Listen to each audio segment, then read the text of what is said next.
Well, it is Mother's Day weekend as Major League Baseball and the Pittsburgh Pirates salute moms and raise awareness for breast cancer research. The struggling Pittsburgh Pirates take on the Arizona Diamondbacks in Game 3 of the 4-game series. The Pirates looking for their first win on this road trip. Of course, they were swept in LA, and they've lost the first 2 games of this 4-game series against the Diamondbacks. Greg Brown, Bob Walk, Robbie Ince-Mikowski with you. Bob, we've talked about this a lot now, but it is a recurring theme. This offense for the Pirates continues to struggle. It certainly does, and there's some holes in there that the Pirates have been trying to fill with some younger guys, especially of late because of injuries, and it just hasn't worked out. You haven't got the production that you would hope to get, and now a couple of them have come back now, and so maybe things will turn around, but you have to admit that those are some ugly numbers. There's no way to sugarcoat it. 6 straight games with 6 hits or less. First time that's happened for a Pirates team since 1988. So you mentioned a couple of guys back. Last night, David Freese returned to the starting lineup. Tonight, Adam Frazier joins him. Well, before Frazier got hurt, there was a lot of talk about him getting some increased playing time, being a 300 hitter, and what could he do with that? And then he got hurt, got put on the DL. Well, he's back now. He's probably going to get a ton of playing time, I would think, out in left field. So now we really are going to get a look at him on a long-term basis and see what kind of numbers he actually can put up. And we'll see what tonight's Pirates right-handed starter can do as he makes his 2nd straight start. We're talking about a guy who went to school around here. Trevor Williams, the Sun Devil in the desert. We'll talk the Pirates starter coming up next.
For Game 3 of the 4-game series.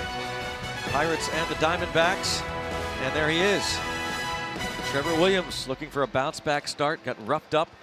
He is in the rotation for the time being for Jameson Taillon. And he went to school not too far away from here, Tempe, at Arizona State, and he'll be opposed by Taijuan Walker tonight. Well, for Trevor, you saw he gave up a couple of home runs. That game got away from him very early against the Dodgers.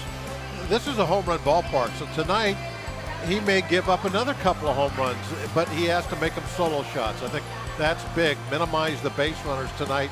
And Taijuan Walker, I look at him, he's not an elite type guy, but he is a good, solid big league pitcher, and he can also shut you down. So, and we've been, hard time scoring runs, so this is not going to be all that easy just because it's Walker and it's not really a big name. He can be very, very good. You saw his numbers against the Rockies. Tough place to pitch. He pitched into the 7th, only gave up 1 earned run. So the Sun Devils proud tonight to see Trevor Williams on the hill. We'll have the first pitch in a few moments, but first we go back to the studio. Game break with Dan Potash.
Open at game time the first 2 nights here in Phoenix, Chase Field. And check that Pirates lineup out, hoping for good things from the offense. The RAV4 starting lineup: Adam Frazier returns and leads off. So Josh Harrison, who has been leading off recently, he'll drop to the 2 spot of the order with Andrew McCutchen hitting 3rd. Then Gregory Polanco, who has gotten hot this series, he'll hit cleanup. David Freese, his 2nd straight start since coming off the DL. Switch hitting first baseman Josh Bell. Francisco Cervelli had the night off last night. He's back in there behind the dish with Jordy Mercer and Trevor Williams rounding out the starting 9. Taijuan Walker, one-time big-time prospect of the Seattle Mariners. There you see his numbers this season. He, like I said before, he's a solid major league pitcher. and a little bit better than average fastball. We'll see him probably around 93, 94 miles an hour most of the night with that. Check out the Honda defense behind him. You have Nick Ahmed returning to the starting lineup. He's at short. He's really good. Brandon Drury at second. Jake Lamb, Paul Goldschmidt on the corners. Tomas Blanco Peralta in the outfield with Jeff Mathis doing the catching. And underway. Strike one on Adam Frazier. Pinch hit last night in the 7th inning. Hit a ground ball to the left side of the infield. Nick Ahmed, or rather, Chris Owings made a nice play on Frazier last night. Out since April 26th with a right hamstring strain. Taijuan Walker just never seemed to reach that potential that was expected of him. Did win 11 games 2 years ago.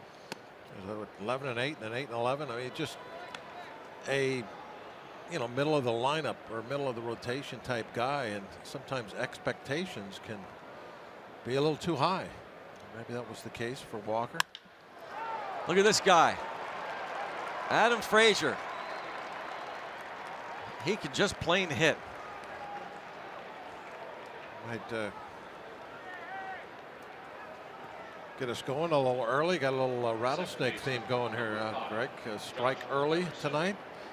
Hopefully that'll be accomplished here in the next few minutes. And watch where you step. You know, when you're in snake country, you got to be careful where you put your feet.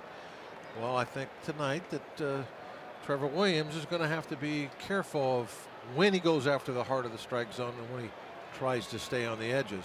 Oh, look at those pink spikes for Frazier. And now the bunt for Harrison. He'll take the sacrifice. Was hoping to get a hit out of it. The Pirates have the hit and the sacrifice. And it brings up Andrew McCutchen. Well, immediately you get a runner in the scoring position. Going in with the strike early theme.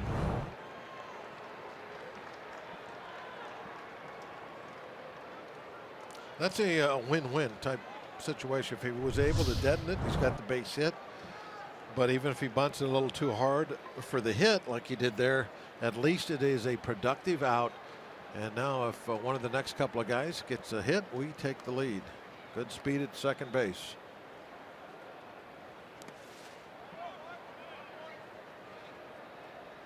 Andrew McCutchen.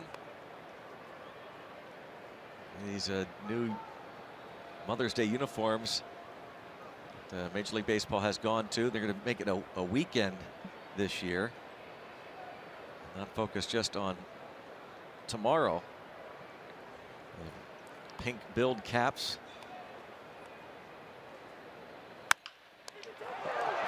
And Frazier caught in the rundown. Going to test that hamstring right away. He's hoping to stay in a rundown long enough to get McCutchen to second. He will. Did a good job, but the third baseman really, in my mind, kind of messes this up. Lamb got rid of the ball way too soon and allowed Frazier then to come to a stop and run back toward third base, and that gets Kutch to second. Right here they got him hung out to dry. Watch how quick. See how quickly he got rid of the ball. There was 30 feet between Frazier and second base. He had to get him running back hard and then deliver the ball so he could get a quick out. Soon as Kutch saw Frazier had the opportunity to run back toward third, then that gave him a green light to go to second. An opportunity for the Diamondbacks on defense that they threw away. Well, now Polanco, 2 for 4 and a pair of RBIs last night. Homered the opening game of the series. Facing Taijuan Walker with 2 down and McCutchen at second base. 1 homer, 9 RBIs for Polanco.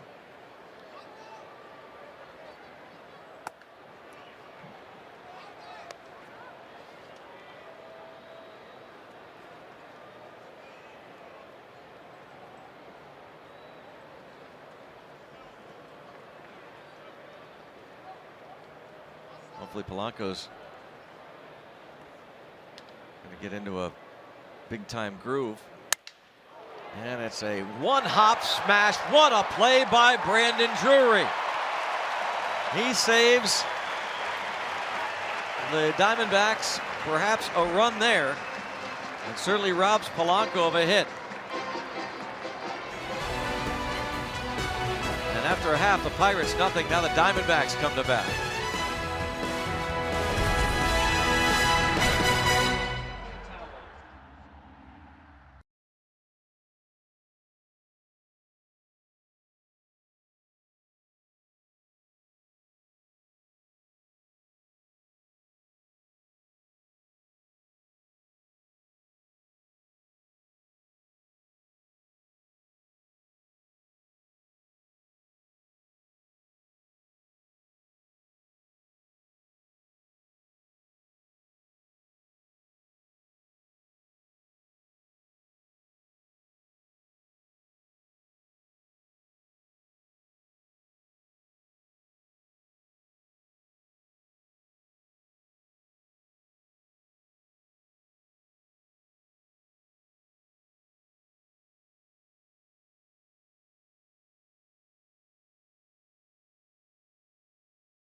In Phoenix. Get to the starting lineup for Torey Lovullo's Diamondbacks. Gregor Blanco gets his first start of the series. David Peralta is 5 for 9 in the first 2 games. Paul Goldschmidt hits third. Jake Lamb clean up. Yasmani Tomas in left. Brandon Drury just made that great play at second. Nick Ahmed is the shortstop. Jeff Mathis, Taijuan Walker. Trevor will try to do a better job early in this game than he did in his last start in LA. There was a little trouble with the home run ball.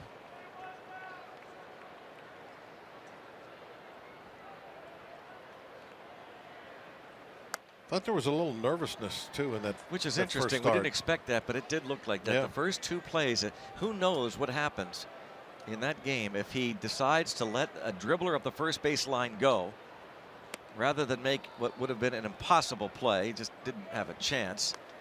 And he tried to make a play. And then the really easy ball that was tapped to his left. And he just tried the old underhand little lob. Underhand toss, which you do 1,000 times a year. Over the head of Josh Bell. It was just amazing to watch. And you know, it's Dodger Stadium, and it's a big, famous venue, and he had family and friends there. It looked like, at least to start the game, that it did get to him a little bit. To left, and Frazier. Blanco is the first out. You saw Frazier in left. Josh Harrison is back over at second base for a second straight night, with David Freese returning to third. Jordy Mercer at short, Josh Bell at first, Andrew McCutchen, Gregory Polanco, the other outfielders, and Francisco Cervelli back behind the plate. Chris Stewart caught last night.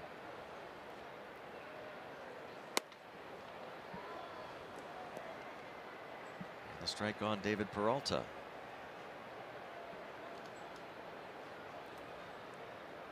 Three hits in last night's ball game.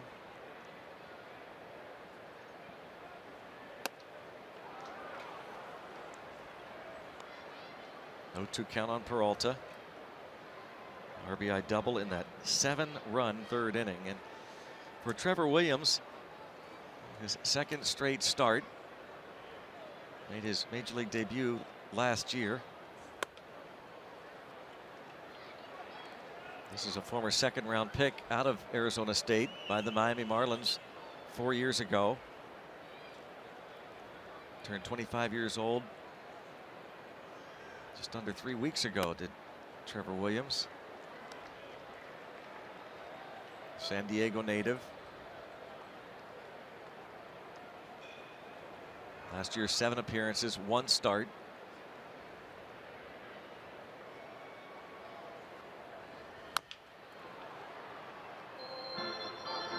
Still 2-2. I don't know if I was with John or you in LA, but maybe you both agree to this, that his stuff was pretty good.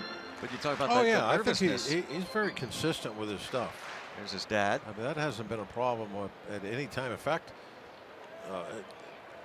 coming out of the bullpen, his velocity has been surprising to me. I mean, he's thrown a couple of times, shown fastballs up above 95 into the upper 90s. So stuff-wise, he's got no problem whatsoever pitching at this level. Ground ball, but this is a fast infield here. It's one of the faster infields in baseball. Excellent hitting ballpark, period. And of course, the Diamondbacks have a lot of offensive players that are up there with the league leaders. And a lot of that, not everything. I mean, they're obviously talented, but at least some of that, kind of like Coors Field, it has to do with the ballpark, especially when they have that roof open. And from what we understand, that really makes the ball carry. It's closed tonight. It's very warm outside still. It's only 20 after 5.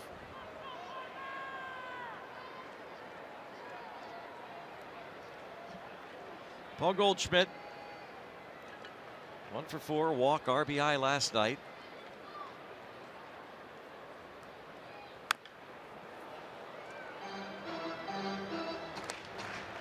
Goldschmidt, a couple of hits in the series. His on-base percentage is 3rd highest in the league, 453 on base. He's drawn the most walks in the National League. 28 RBIs, 7th most in the senior circuit.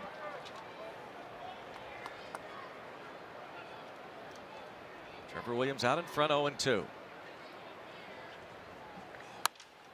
Look out over there again. Boy, it's the 2nd time this series that the Pirate bench has to be awake. Home plate umpires Chris Conroy. Oh, and Robbie as well. Oh, look like you're heading right at Robbie. Chris Conroy, Jerry Meals, the crew chief at first. Tom Woodring and Ed Hickox, the other umpires on the bases.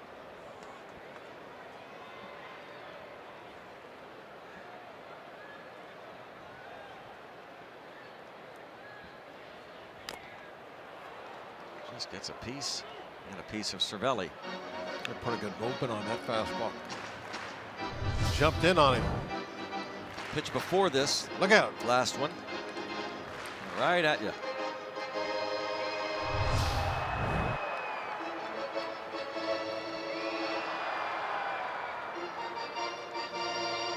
Everybody seems to be all right. Yep. Gotta be quick on your feet when you're that close.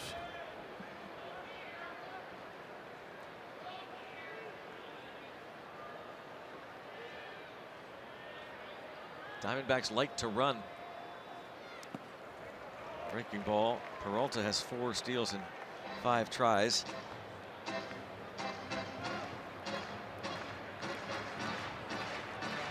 No team in baseball has attempted to steal more often than the Diamondbacks.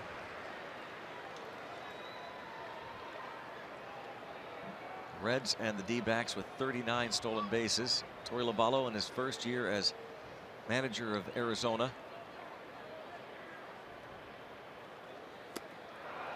Williams with a big strikeout of Goldschmidt.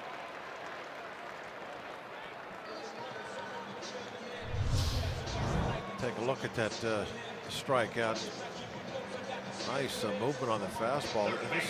Look that ball go down. That is a incredible sinker. You talk about stuff. It's not always just velocity. It's also the movement on that fastball. That's a great pitch.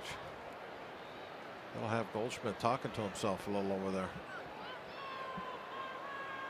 Lefty hitting Jake Lamb.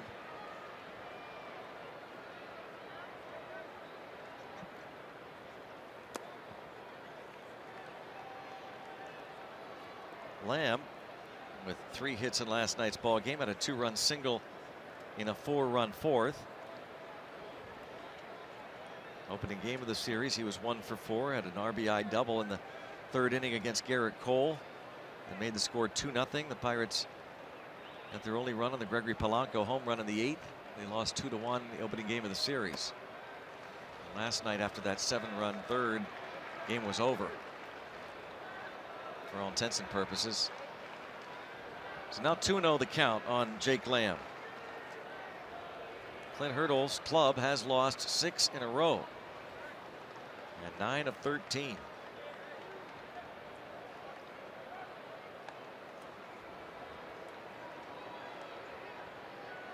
Not an easy matchup here as far as the running game for the Pirates. As you mentioned earlier, they love to try and steal bases, and the Pirates have not been very good at stopping that this year.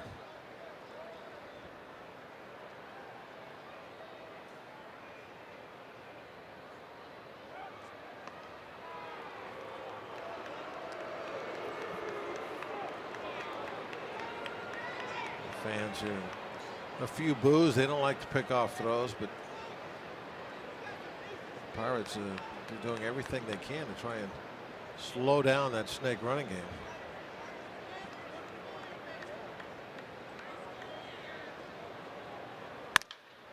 Another bouncing ball that gets through the infield. For Trevor Williams, he's given up 2 hits, just ground balls in this 1st inning. Yeah, both of them in that same spot.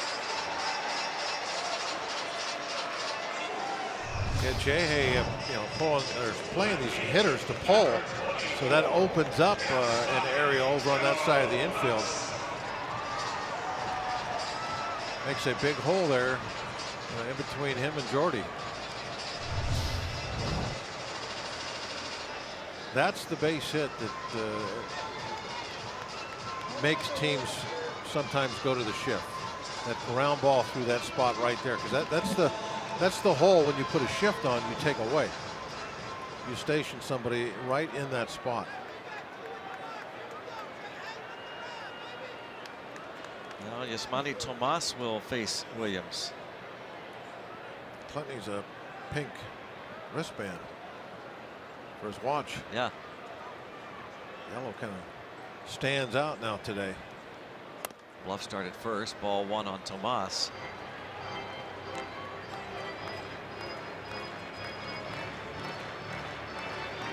Tomas did not start on Thursday. Instead, it was Daniel Descalso, the veteran, in left field.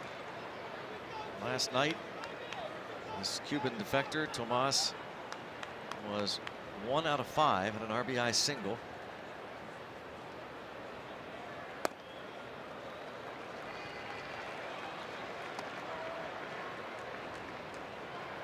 Eight walks, 13 strikeouts for Trevor Williams this season in 16 innings.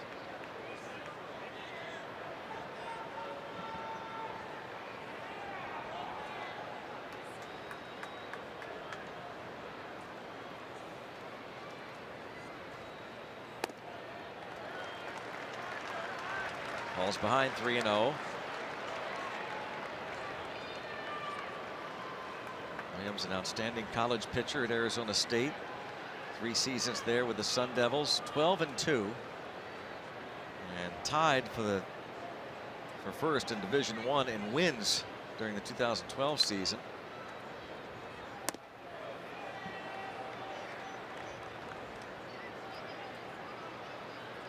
He left the Sun Devils with the 6th best earned run average,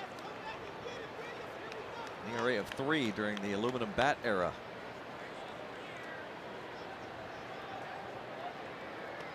Again, drafted by the Marlins in 2013 in the 2nd round. Now they're loaded for Brandon Drury. Now that fastball there, Greg, had the great movement, but it was on like a horizontal plane. It really flattened out. And he didn't have that vertical drop that we saw earlier when Goldschmidt was up there. And what happens, I think that's a case of where the pitcher, Trevor Williams in this case, kind of flies open early with that shoulder, and then everything then kind of drops. And when that happens, now the spin on the ball, you get too much side spin and you don't get the good drop. The ball just kind of goes sideways and runs inside. Now there's times where that's a good pitch. You do that on purpose, it can be very useful, but not right there on the 3-1 count. I'm sure he wanted to throw a two-seam sinker, but he wanted that sink, not that run where it just takes off and runs way inside.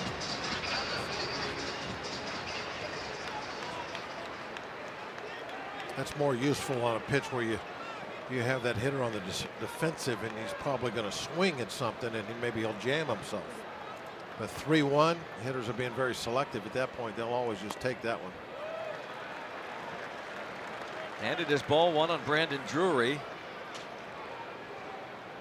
He knocked out Tyler Glasnow with a 3-run homer in the 3rd inning. He had 3 hits in 5 at bats. Went 1 for 3 on Thursday night.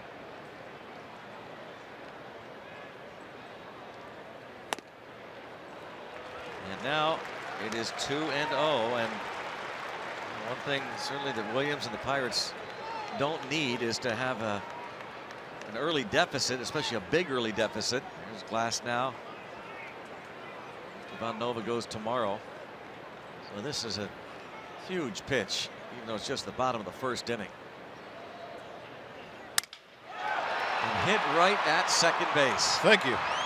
We'll remember that particular pitch. In fact, let's mark that. Steve puts a circle around it right here.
Mercer talking to Trevor Williams. Bob, what a big pitch, what a big out.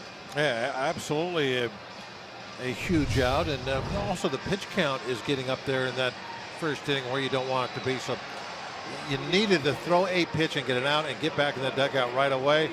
This was nice, right in the outside corner. Sounded to me like he broke his bat on it.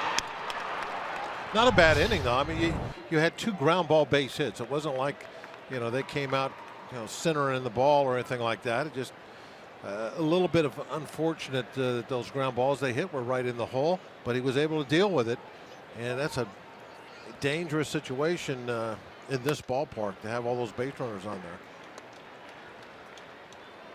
I know it's 413 out there in right and left center and 407 to dead center, but the ball does jump out of this place. It's like snake country. You got to watch where you put your foot, Greg. Back to that theme. Watch where your feet are. You don't want to step on a Diamondback. No. I find myself doing that around. Do you do this?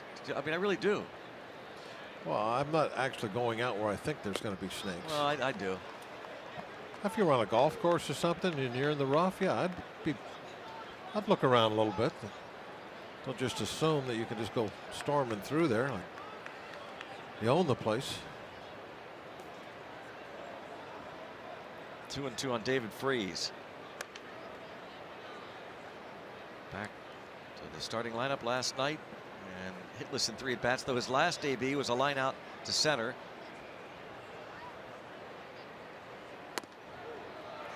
Taijuan Walker gets him.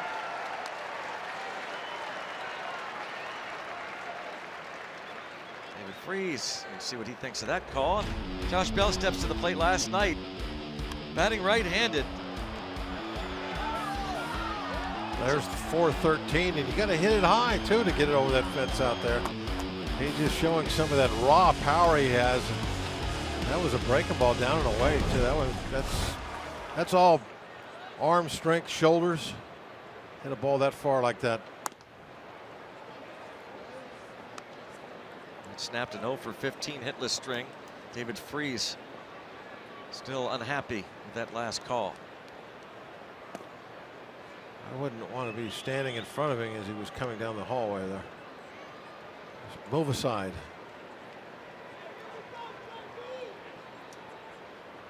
Two 2-0 count.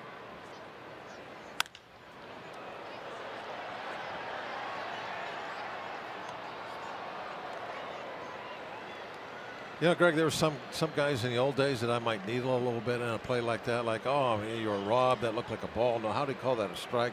I would have had a little comment like that just to get him going.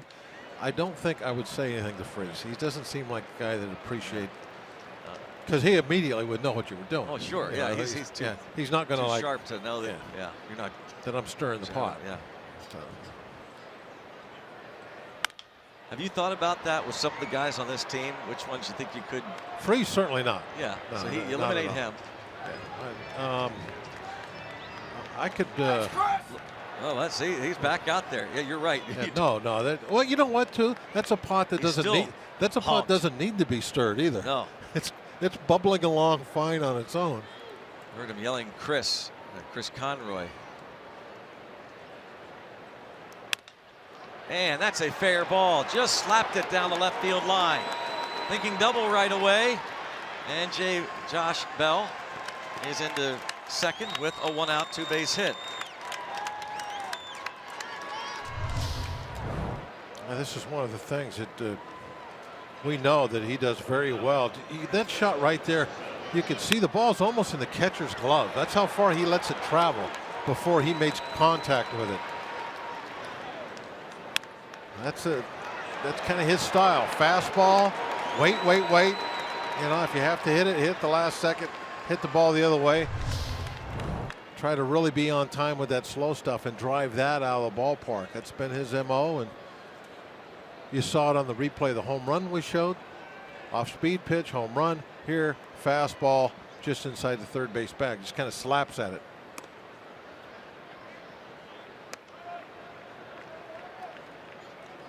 Francisco Cervelli, see the 15 runs batted in for the Pirates catcher. 15 ribbies. Matches Andrew McCutchen for the team lead.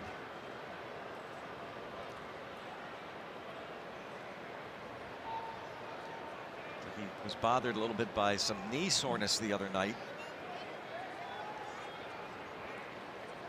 So Chris Stewart caught. Trying to get Bell home, give the Pirates a lead.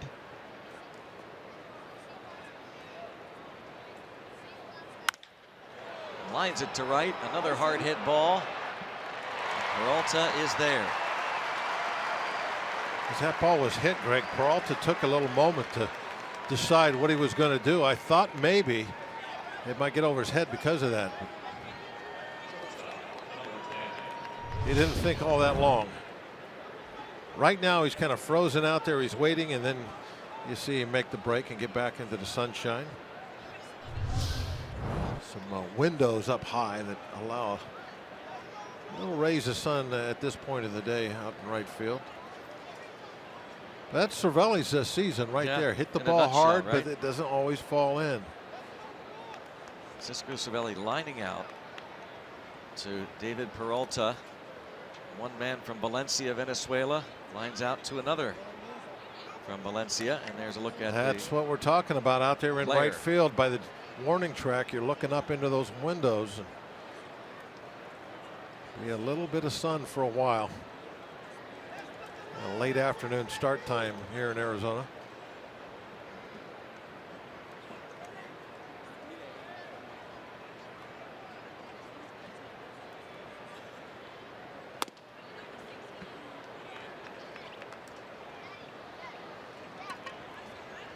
Jordy Mercer, Pirates last night hit second, was 1 for 4. They're going to walk him intentionally after he decides not to chase. It's the point by.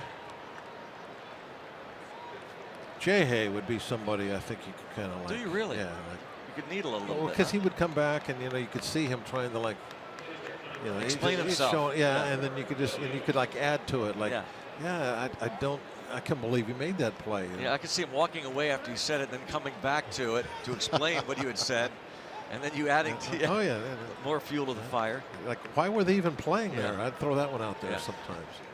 They shouldn't even have been standing in that spot. They can't play you there. Well, Trevor Williams, see what he can do here against Taijuan Walker. It would be fun to pass the game, and I'm sure that I was a victim of that type of humor at times. When I would come in for whatever reason off the field and not be happy about something.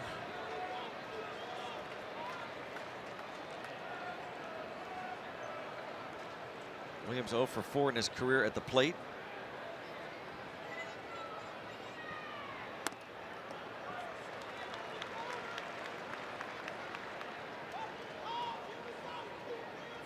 Taijuan Walker acquired over the winter. Gene Segura dealt to the Mariners. Walker, an outstanding basketball player and played baseball late in high school as his ball's fouled off sharply, but Williams way late. Walker 6'4", 235 pounds. Mariners first round pick in 2010. Shreveport, Louisiana native. Last year 8 and 11, 422 earned run average. And he strikes out Trevor Williams. Into the bottom of the second, scoreless.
Half of inning number 2, a couple Arizona State fans and Trevor Williams, an Arizona State alum. I'm Robbie Makowski. As Greg mentioned before, Trevor Williams played his college ball just 15 minutes away from here at the Arizona State University, and he was able to have a pretty good career. As Greg mentioned, we get a couple shots of him as an Arizona State Sun Devil, and get this, They were ranked 9th in the country Trevor's freshman year when they played host to a much smaller school, the University of Delaware.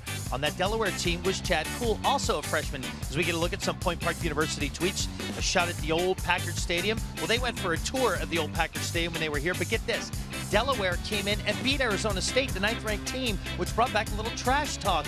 And this was Chad Kuhl's reply with the 2 simple words, never forget, and the screenshot of the 7-3 final score, Delaware beating Arizona State University. Now, Chad told me the coolest thing was just going on the road to play an elite program, let alone beat them. They played UNC Greensboro the series before, coming out here to Tempe to play them. Now, they went on the tour, and at the end, Chad was able to buy an ASU baseball shirt that he wore around the clubhouse before the game. And when they return home, Greg and Bob, Trevor Williams is going to have a shirt in his locker, a Delaware Blue Hen shirt, of course. A little friendly rivalry, and cool nothing wrong with a stuff. little trash talk, right? Absolutely. We were just talking about Bob, talking about how you wonder which players you can.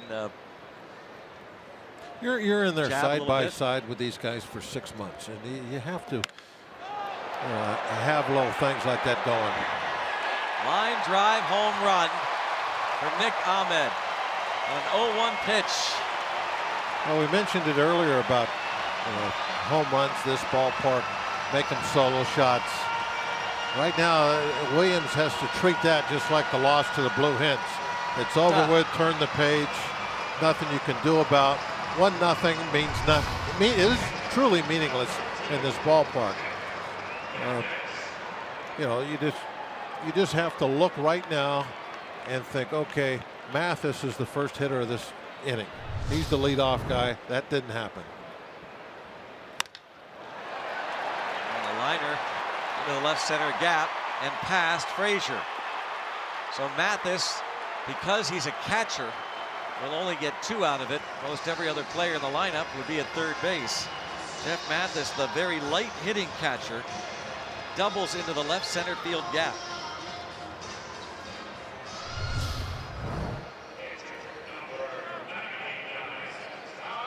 95 inside corner. Mathis just turning on it. That was another one of those pitches, Greg, that had movement, but it was flat movement.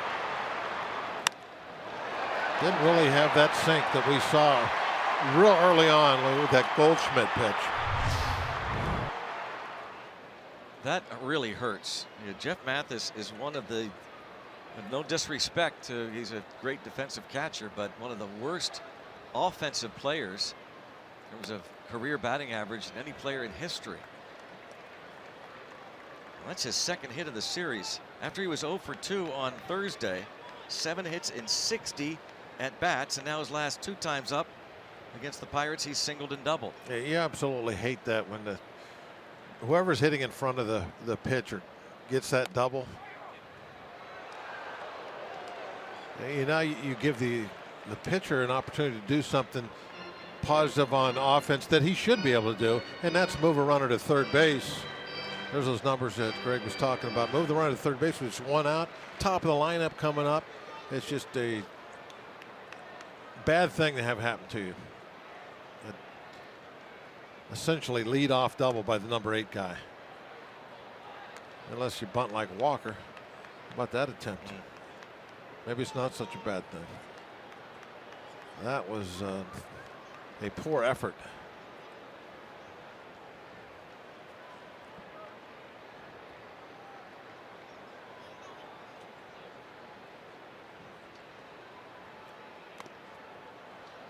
He's fouled off. That pitch. right there we saw Walker standing there and he's twirling the bat around behind him, and everybody in the ballpark, everybody across the street in the restaurant over there knows he's going to bunt. So why isn't he squaring around? Why? Look, he squares around late like it's a squeeze play.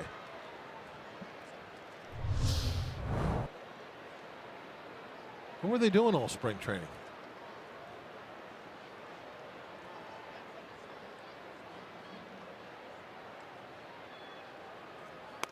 No, not bunting on that pitch. Maybe they realize, hey, he can't bunt. Might as well let him swing.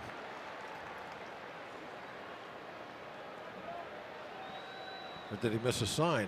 He's spent a long time looking down at third.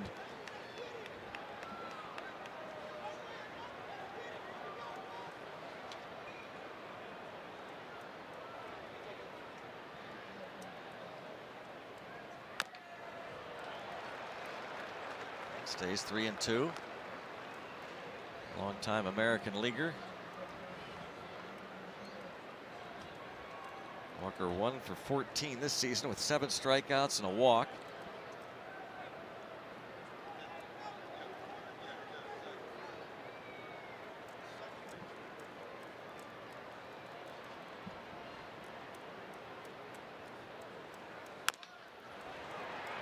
Tap toward third. That's going to get the runner over.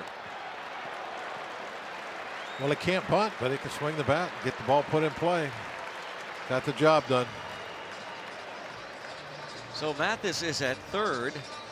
Their other catcher last night might have seen this scary moment hit right in the face. A Johnny Barbado fastball. And our Allegheny Health Network injury update, Chris Iannetta, incredibly enough, at least for now, is not going on the disabled list. Did have some, broke his nose and some stitches in the upper lip, but and according to Torey Lovullo, he actually wanted to be in the lineup tonight. Manager of the Diamondbacks says that Iannetta eager to play. Said he could play tonight if he had to, but obviously the manager said that's not going to happen. So really fortunate. Catchers are tough, Greg. Yeah. They wear a mask too, so it's not like he'll be protected. Except when they're at the plate. Turn the other way.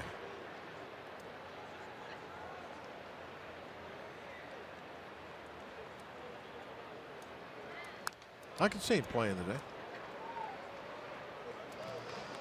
Pinch hitting anyway.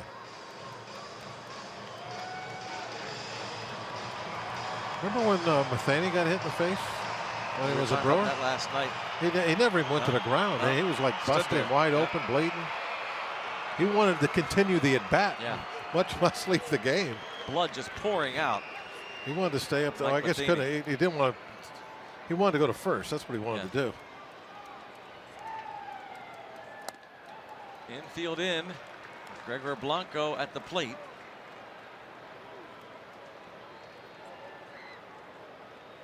Do you remember who it was that hit him? It was somebody who was a real hard thrower too, wasn't it? It was. Was it John Eriks? That's what I was thinking it might have been. Popped him up.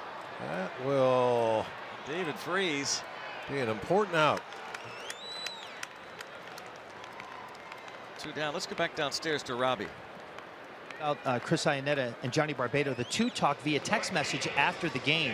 It was hard to handle for Johnny Barbado doing that, but Chris Iannetta had a little bit of a sense of humor about the whole thing. The first reply he sent to him was that I'll keep my shoulder closed next time. And Wade LeBlanc was a teammate of Chris Iannetta last year in Seattle, and that's how Johnny Barbado got the number. And Johnny was truly upset that this happened. He was also thankful that Iannetta, a veteran guy, understood that it was simply a pitch that got away from him, not something he would certainly ever intend to do. So he felt a little bit better on the bus ride home when Iannetta got back to him so quickly after the game, guys. And his former manager with the Rockies reached out to him. Clint Hurdle telling us that texted Iannetta, check in on him. Also good, Robbie, to see Torey Lovullo discount the idea that there is any bad blood about this incident, because things have at times escalated over the last handful of years between the Pirates and Diamondbacks. But when he was asked about that, whether there's any intent of any kind or whether it might escalate, he said, no, for me, no. Somebody asked me the question last night about the Pirates. It's a non-issue for me. If it is something that is an issue, the league is obviously in charge of making those decisions. So between the Arizona Diamondbacks and the Pittsburgh Pirates, it's a non-issue.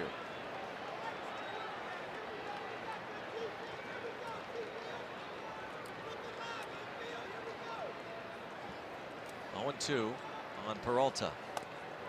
And Trevor Williams gives up the home run, but buckles down, and Mathis is stranded at third base.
Root Sports is brought to you by Allegheny Health Network, the largest health system rated #1 in the region for all the things that matter most. By Bordas & Bordas, official legal partner of the Pittsburgh Pirates. And by Kenny Ross Subaru, total confidence pricing. Let's go Bucks! So it's 1-0. Diamondbacks. The home run at the bottom of the second inning. Nick Ahmed. And now second time through the lineup for the Pirates against Taijuan Walker. Adam Frazier led off the ball game with a base hit. Again, he and David Freese activated off the disabled list yesterday. Pirates sent back to the minor leagues Chris Bostic and Max Moroff. Max Moroff turned 24 today.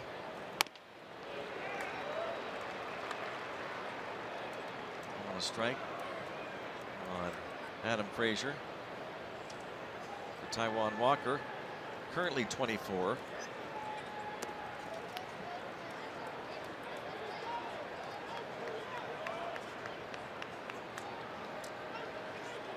He's not very old for all the starts he already has in the big leagues.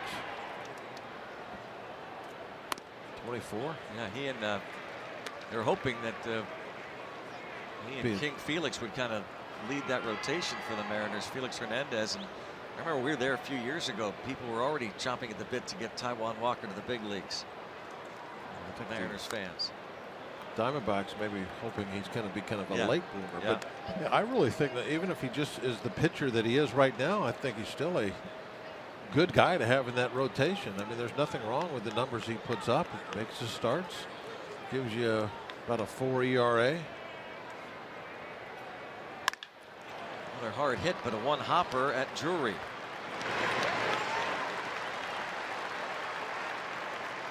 Well, the Pirates are back home Tuesday night. A 3-game series against the Washington Nationals begins Tuesday. Then next weekend, it's the Phillies. Friday night fireworks, and of course what everybody is talking about, the Bob Walk Bobble Chair. 4:05 first pitch against the Phillies. First 20,000 fans will receive one of those Bob Walk Chair Tip Bobble Chair Bobbles presented by Root Sports. It is an exciting time for all of us, Bob. The anticipation Very for you. exciting. Can you give us a quote, Bob, Mr. Walk? A quote? Can you give us a quote about the excitement, the anticipation on your end? Well, it just shows everybody that when you have something in your life that happens, it doesn't go really well, that you can turn it into something positive. And that's, I think, what I did with falling out of the chair. If you remember, it brought everybody together, and I think the team won 9 in a row after that. Yes. Absolutely. That ended up being a great West Coast swing. Yeah. Josh Harrison hustling down the line on a bang play.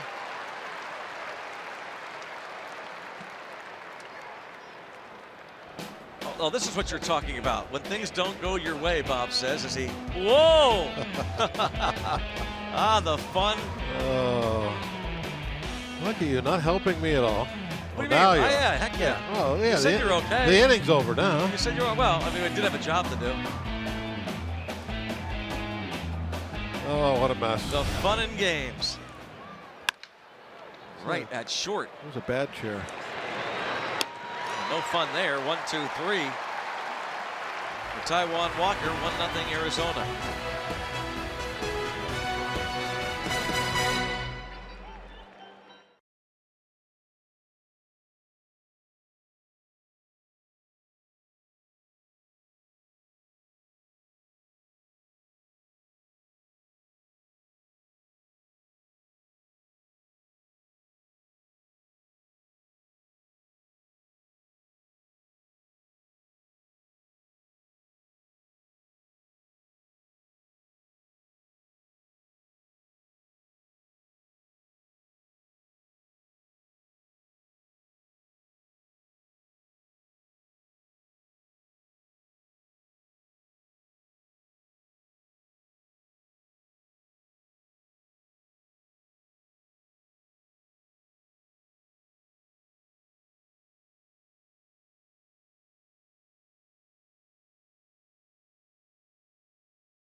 you enjoy a cold one to look forward to Miller time later in the game. Brought to you by Miller Lite.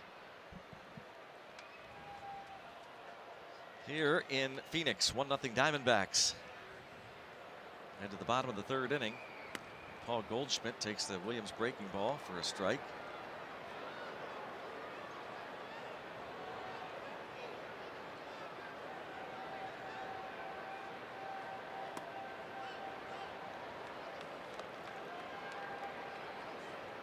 Get a note from Ralph Valacorsa, originally from Ambridge, now out here in Phoenix. Still faithfully watches his Bucks on hand tonight.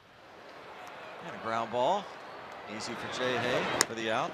Wants us to say hello to all the folks back in the Ambridge area, and in particular, Buzz Gradick, the former press box attendant. Buzz retired. Yep. Hope you're doing well, Buzz. We do miss you. Absolutely, Buzz. Maybe he'll be back next year. Maybe he just took a year off. I think so, huh? Oh, a little dribbler, Williams. Well, there we go again, and that one wasn't as routine as it should have been. Might have to start throwing overhand. Okay, he's got a little smile on his face, but that's twice now. That was too close for comfort. Yeah, this is and this one here, I'm not sure there's a reason to throw that one underhand. I mean, he could have just turned and gave that a nice normal overhand. Look at half a step. And maybe not trot 4 or 5 steps toward first base. That's another good point. I mean, that ball right there, you need to field it, kind of, and bring it up into your chest area. Take a real short crow hop and deliver the ball to first base. Been a long time since I've said crow hop. Well, glad you got it in there.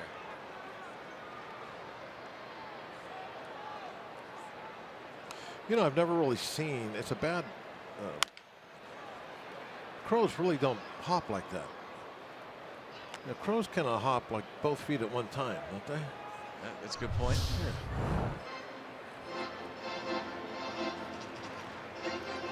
Yeah. Now here he goes taking off running like he was going to run the ball, and then the overhand toss or underhand toss almost didn't get there in time. Yeah, just a quick crow hop. It's more of a shuffle step. That would be, I think, a little better term to use than crow hop. Oh, boy. Came up and got that one got up underneath the mask.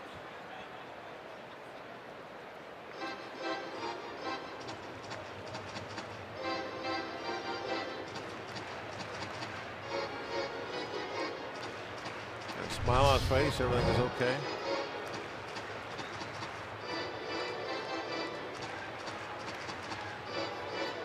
You know, I was thinking about this earlier, Greg, with Iannetta getting hit the way he did and wanting to play tonight. It's going to be tough for anybody to come out of this game. You know, like. Oh, yes. You know, that kind of sets the tone, doesn't it? Yeah, it definitely sets the tone. Okay, we got any minor nicks and bruises want to come out of this game after what you saw Iannetta do last night? Iannetta wants to play. Yeah. And he got blasted in the face with what was about a 93-mile-an-hour fastball. Everybody's going to have to stay in this one. He definitely set the tone. Good work. Trevor Williams, his best inning of the 3 by far. 1, 2, 3. Go the D-backs. 1-0 Arizona.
Pirates and Diamondbacks are meeting for Game 3 of their 4-game series.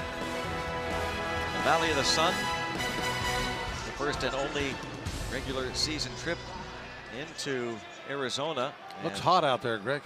Yeah, time to open the roof. Now the sun's going to go down here a little bit. It'll cool off to the low 90s. Barrel Automotive League leaders stat as Gregory Polanco will step up against the Diamondbacks. Active career batting averages. There you see Polanco 4th. Melky Cabrera, now the White Sox, hitting .392 against them. Freddie Freeman hitting .380. Jose Altuve .356 along with Gregory Polanco. So tied for 3rd with Altuve is Polanco, who was robbed of a hit by Drury his first time up. He tries to bunt for a hit to begin the 4th.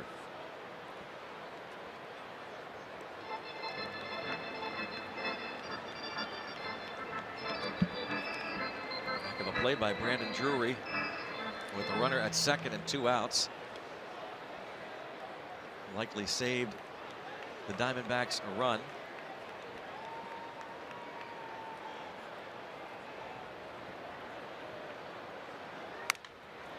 A broken bat roller, and Gregory Polanco will take it.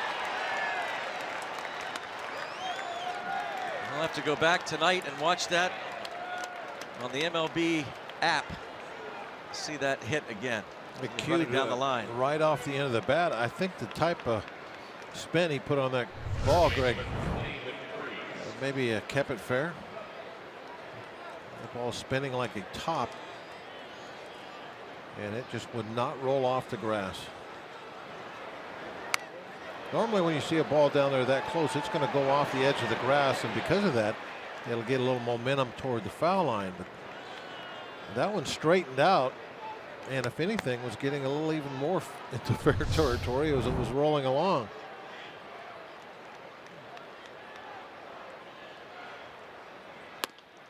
Taijuan Walker has had a real struggle over the years keeping runners at first base. This year they're 3 for 3 against him. Last year 16 out of 17. In his career, 26 steals and 32 attempts for the opponents. We saw Jeff Mathis is really good at those throws. Well, that wasn't a very good toss over to first base, but David Freese in the 2nd inning didn't like this call from home plate umpire Chris Conroy. He stormed off, and then he kept it up.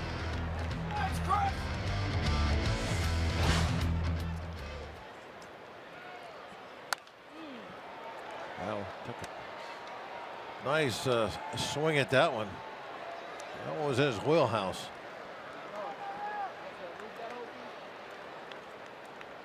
I wonder if that has something to do with not seeing live pitching for a couple of weeks. You can see where that pitch was. Middle of the plate, elevated just a little bit.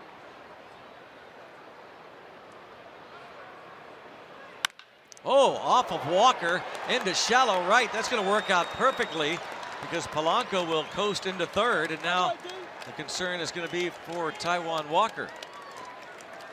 It looks to be okay. That ball, if it got him and nothing else as far as the glove, it had to sting him because it really changed direction. I'm not sure if this ball was going to make it up the middle either.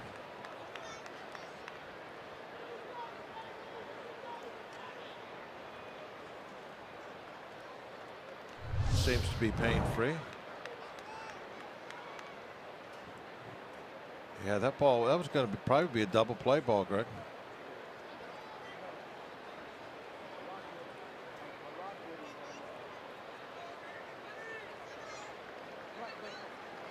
I think that was going to be pretty much right at Drury. Oh, nice break for the Pirates.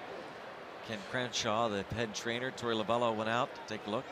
One of the things you have to do is take advantages of opportunities. You got a little broken bat swinging bunt. Now you got a deflection in the infield, goes for a base hit. Could have been even a double play ball. So good fortune is smiling on you right now. Let's take advantage of this. They decide to, with nobody out, why not play for the double play?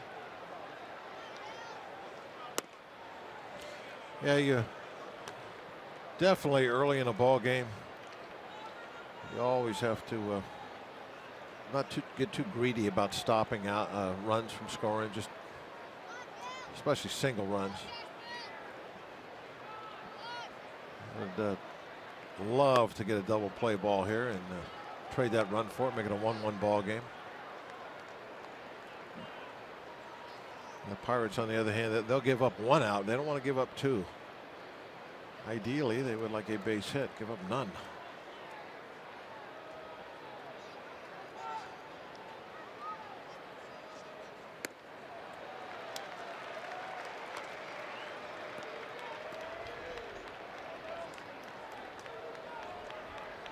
Now the Diamondbacks were hoping to deal for Taijuan Walker a few years ago. They thought they had a deal in place, in fact, but Justin Upton exercised his limited no trade clause and refused to go to Seattle. So this offseason, Mike Hazen, the new general manager, pulled the trigger on the deal involving Gene Segura. And now it's 3-1 on Josh Bell. And now they are loaded as Bell directs Polanco to hold his ground at third. Francisco Cervelli coming up.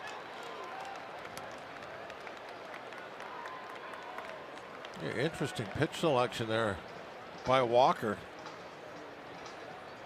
Going with that splitter and really throwing it like a strikeout pitch, bouncing it up there, risking him taking it for a base on balls. It was almost like Walker, he had a different strategy going than the team had going. Team's looking to give up that out, get a double play ball, and the game will be tied. It looked like Walker, in his mind, he's trying for a strikeout. Now this is the kind of stuff I talk about when I talk about bending but don't break, and stay away from big innings. You shouldn't have been trying for a strikeout in that scenario. Now it may end up paying off, but it may also, he may just worked himself into maybe a 3-run inning instead of a 1-run inning by going for a strikeout and not getting anything but the base on balls.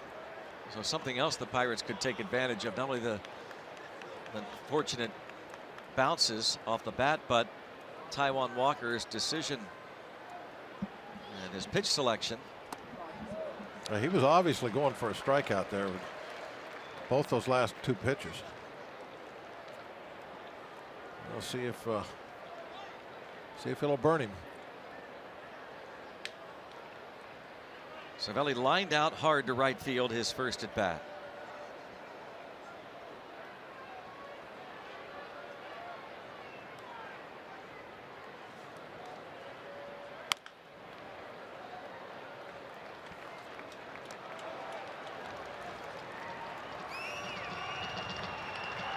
To the count now on Francisco Cervelli.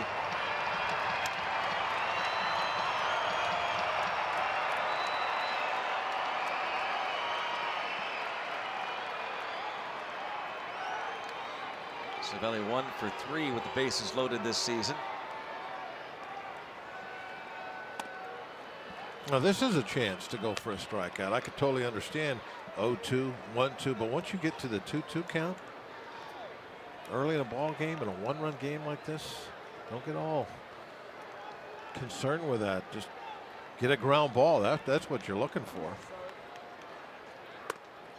Okay, now they took 2 shots in a row at it. Now they have to change their ways, in the way I think. But they didn't do that with Bell hitting.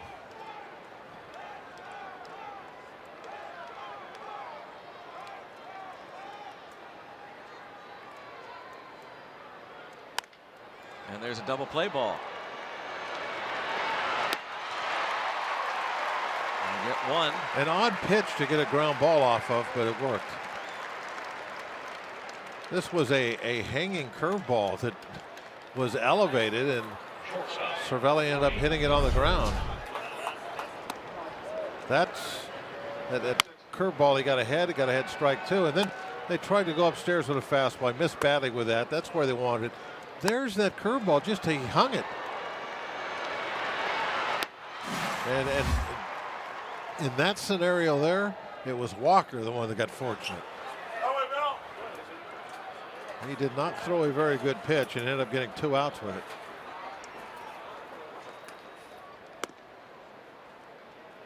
One. Now they walked Mercer intentionally on a 2-0 count in the second. I can't imagine why they're not walking him now. Same scenario in What's a tie game. Now let's see if they don't issue the intentional walk here. 2-0, he doesn't offer. Yeah, they're going to do the point by. Point to first, intentional walk.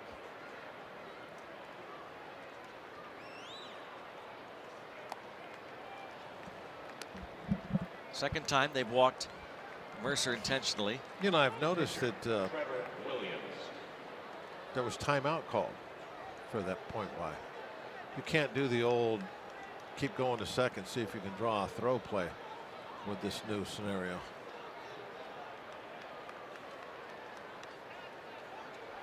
Of course, you only saw that once every decade. Anybody try that? But it is a dead ball. It appears to be. That is a little different twist to the ball 4. It's a good point, though. You know, it used to be that the game was still on in play. Everything was in play. Ball You're 4 issuing didn't mean intentional anything, walk with men on base. You had to be careful. So it has definitely changed the game.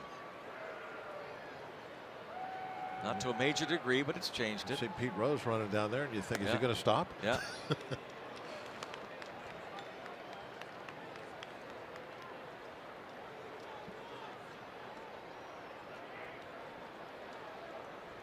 You know, of all the recent rule changes over the years, that one there, I have no problem with it at all. I think that's fine. That's a rule change that I can remember players talking about years and years ago. Like, just the heck with it. Let's just put them on base. So it's not like it was something new that had just come up. And it does save an extra 15, 20 seconds of a game too. So I get it.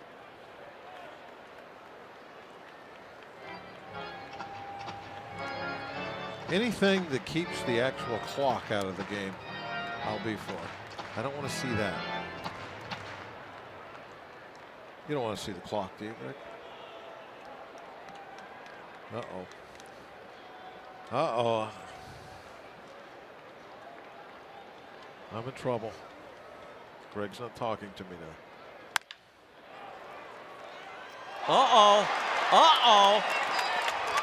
How about that?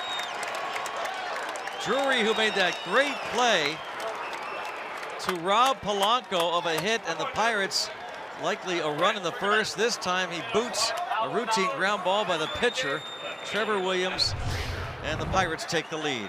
And there's a runner in scoring position now. Now this could really turn out to be something. Drury couldn't find the ball right away.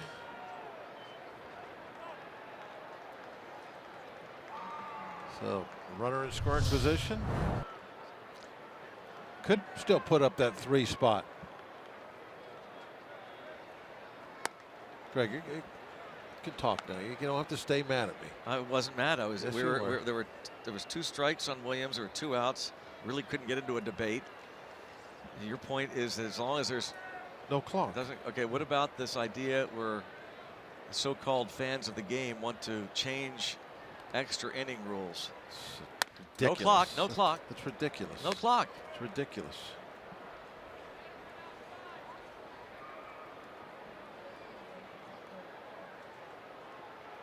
Apparently, you're not okay with that. No, I was wrong. Obviously, I am not okay with that at all. Okay.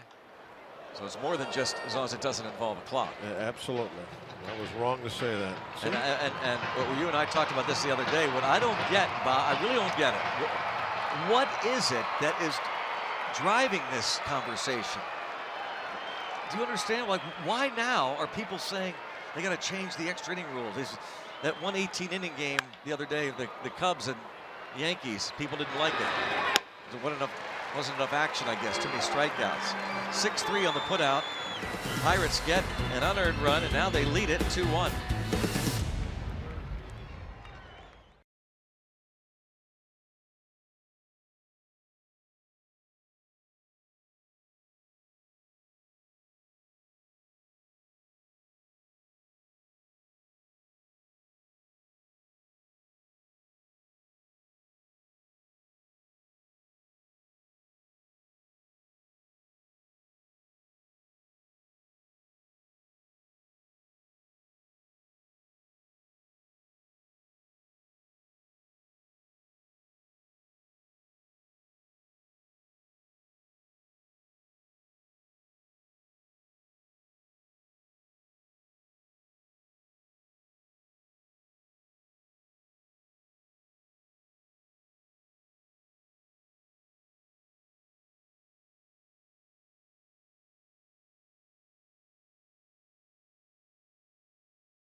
It's time for the Toyota all-wheel drive RAV4th inning. Toyota, what drives you?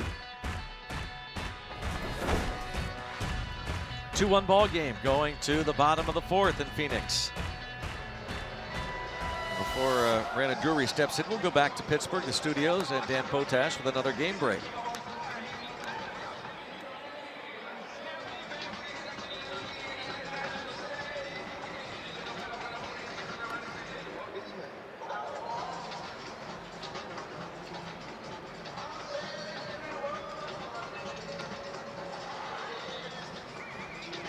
Jeez. 400 for Ryan Zimmerman. And 2 more RBIs. That gives him 36 runs batted in. So he's leading 2 of the 3 Triple Crown categories, the batting average of 400, the RBI total, and he's tied with Eric Thames, the Brewers, for the most home runs in the National League. There is Trevor Williams' dad. We have seen him the last couple years. Of course, we saw that great moment when he picked up his first big league win in relief, and after the game he went over to the box seat railing and hugged his father, Richard Williams, after picking up that win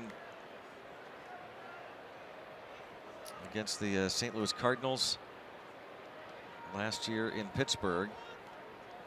1-2-3 third inning for Trevor Williams. Now Brandon Drury. Again, you want to see Ryan Zimmerman and Bryce Harper, the rest of the Washington Nationals.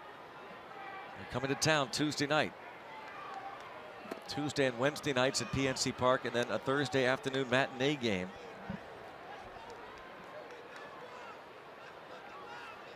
Pirates will truly be tested against that club.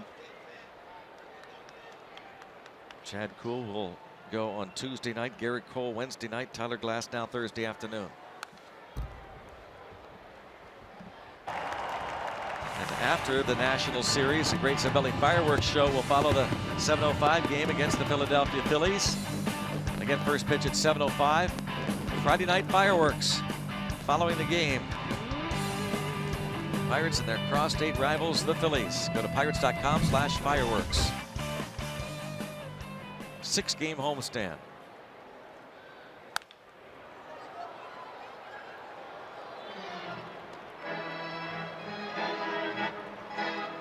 Brandon Drury, speaking of 400 hitters, came in batting .448 here at home. That's the highest average in the National League.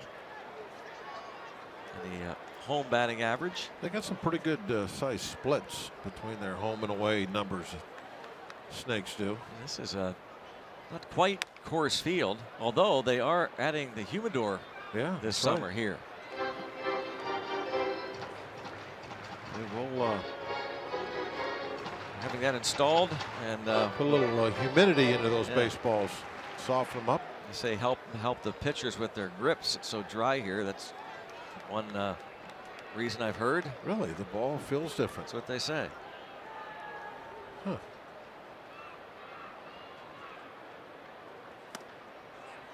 You don't buy it. I've never pitched in this ballpark. I have no idea about that. You've never pitched in? I actually played catch today, first time in eons since I had a little How'd game that of go? catch. It was okay. I made the throws I need to make, hit my spots. Whoa, big cut and a miss, and that's 4 strikeouts for Trevor Williams. He has struck out 3 of the last 5 batters he's faced. He got through that early trouble this time, really settling down. And there's that vertical drop again. That sinker was missing for a couple innings. It's back. No problems with the grip on that pitch. Nick Ahmed hit the home run in the second.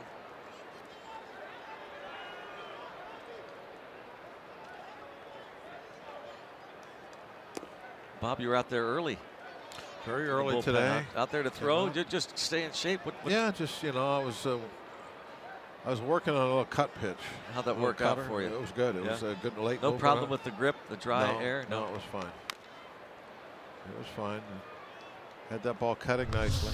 So you were out in the bullpen. Oh, you were out in the bullpen. I told you I was in the bullpen. Look at you. Yes, look at you. Boy, my gosh. What are you talking to Mr. Nova there for a little bit? People are wondering, like, what, Chad Cole's going, what is he doing out here? Yeah. Jordan Comedina, the bullpen catcher. Said hi to Funky there. Pop up, Mercer. I get around, Greg. You never know where I might turn up. Look at this. Now what do we got here? Now what's this all about? I think I'm telling a story of some sort. You gotta tell us. Oh, you know what story I'm telling right there? Please tell us. That was when the guy came down in our bullpen and got beat up by Rich Donnelly. When was that and where? It was at Three River Stadium. Fan came down in our dugout, started. See how I did my arms there? He leaned up against the railing and was just watching the game. And we're all sitting there like, what's going on here? And Rich said, hey buddy, you can't be in here. In the bullpen? Oh yeah, in the bullpen. Acting like it was normal. Absolutely. Like you. Just like that. He was just leaning up against the fence, and we watched him walk in. He came from behind the fence. And we're like, who's this guy? And so Rich was like, hey, I don't know what you're doing, what you think you're doing, but you can't be here. You got to leave. And the guy turned around and said something not so kind to Rich. You can use your imagination as to, I think there was even a hand signal involved. And with that, Rich walked over, and unpleasantries began at that point. And, well, I was telling the story down in the bullpen. I was being using a little more colorful language and stuff. But it was quite an event. And that was the beginning of, that was back in the days where there was no security down there. Now they have security guards and stuff. Anybody could just, I guess, walk in back then. But Rich did not allow him to walk out. Wow. Yeah, Rich is, you don't mess with Rich Donnelly. No, we had to pull him off. Why is there no security here at the Chase One ballpark? Oh, there was. How'd you get in there? I have my ways. Oh, 1, 2, 3 for the second consecutive inning for Trevor Williams. Pirates lead 2-1. There's security. Security.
Welcome back to Chase Field, home of the Diamondbacks. It's probably the first Chase Field, isn't it? You can call it What? number one. What? What are you talking about? No, never mind. No, so tell me. Now, you have to read something. Day automotive this day in Pirates history. It's a big one. Our buddy Ron Netchai, 1952, the no-hitter. One of the greatest pitching performances in the history of professional baseball. Pitching for the Class D Bristol Twins in the Pirates organization. 27 strikeouts. Did allow 4 base runners, hitting 1 batter, walked another. Had a runner reach on an error. 1 batter reached on a pass ball after a strikeout. Ron Netchai eventually would make it to the big leagues, and we wanted to tweet that out earlier today. There he is. Ron Netchai. You know, I think, wasn't that kind of a, I guess what they would call today, like a rehab type start? Rocket Ron. No, that was not. It wasn't? No, Okay. in fact, he was going through the system, and eventually was promoted to then Class B, because Bristol was Class D. He had at Bristol 6 games, 49 2/3 innings, 109 strikeouts. Gap shot for Josh Harrison. And he's going to have at least a couple. And he'll hold there. About it. Still thinking about it. There we go. And now he's taking off, and from the seat of his pants, play is going to be late. Josh Harrison is there. Always on the lookout for an extra base. Taking advantage of opportunities. Pirates did that earlier, and now Jay Hay takes advantage of this, and now in a great situation to at least add on 1 more run. A good job getting to this ball and stopping Jay Hay, but then the throw, not exactly sure where who Blanco was tossing this one to. But Jay Hay was running hard. He was thinking 3, and right now he's watching the throw. He saw it get by. Yeah, I'll take the extra base. A double and an error for Blanco. Second error of the game for Arizona. And the infield creeps in with Andrew McCutchen now at the plate.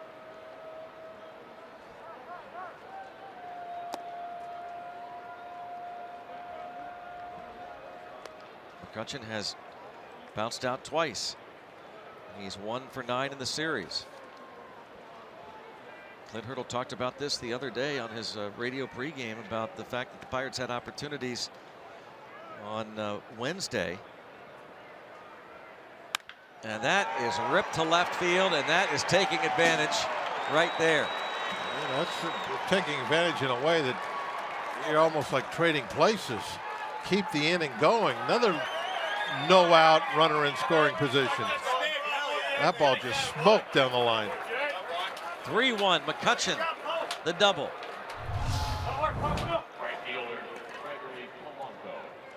Boy, that was that hanging breaking ball again.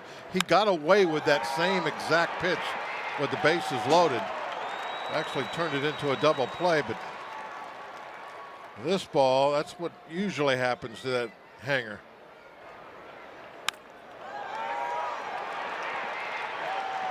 And Kutch also going hard in the first base, just in case something got messed up down there in the corner. I mean, he could have Cadillac that for a double coming out of the box because he knew it was down by the bullpen, but ran hard to first and could have taken advantage of a mishap. Diamondbacks suddenly not doing a great job with the defense, just kind of letting them down last inning, and now starting this off.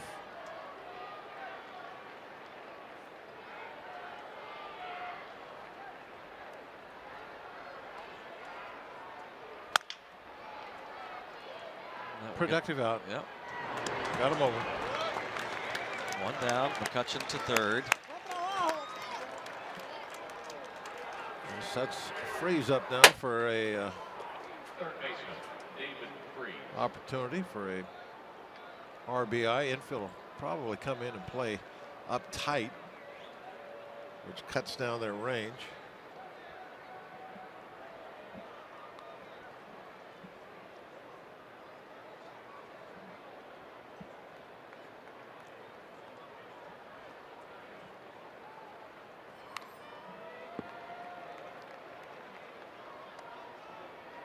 Freeze lined one off of the pitcher. Taijuan Walker last inning. The ball caromed into shallow right center for a hit.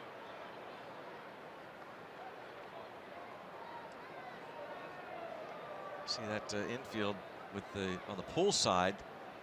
This is something that John Wehner has talked a lot about over the years, and you don't have to get as close, especially on an infield like this. The surface is so fast.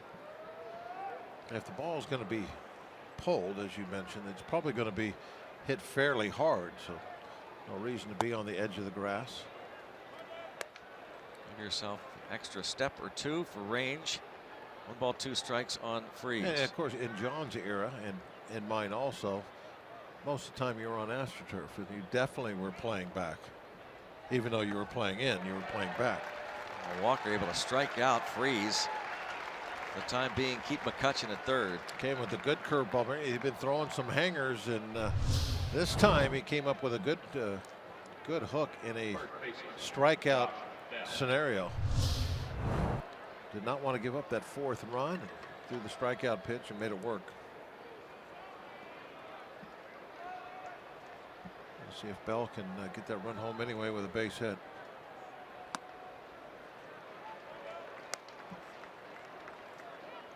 Double and a walk so far for Josh Bell.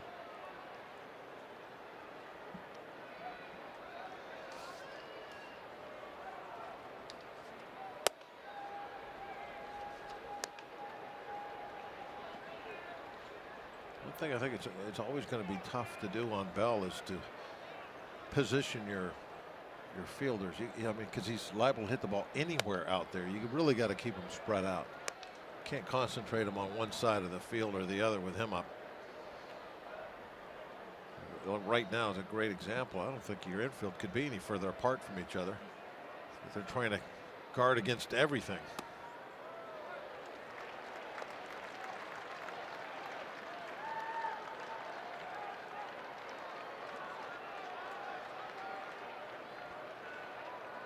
McCutchen, his 16th RBI of the year, doubled home Harrison.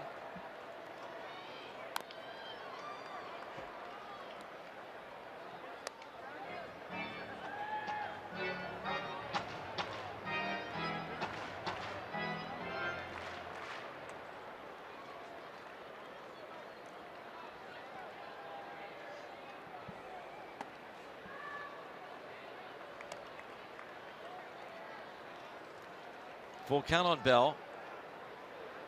Francisco Cervelli would be next.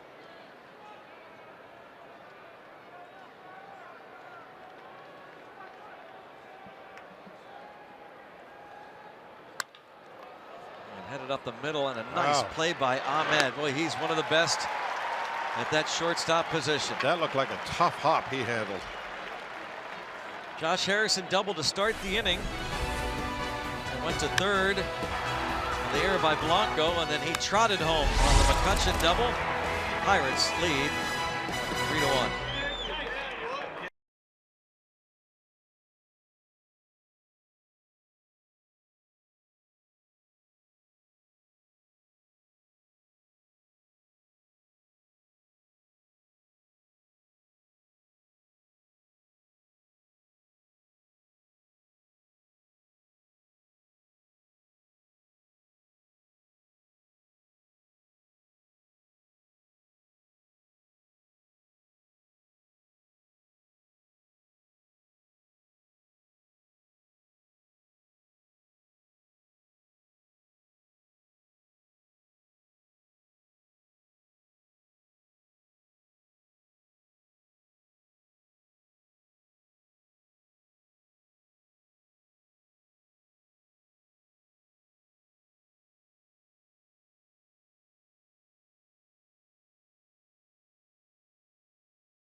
Hey, a week from tomorrow, Kids Day at PNC Park. Pirates, Phillies, 1:35. Come early.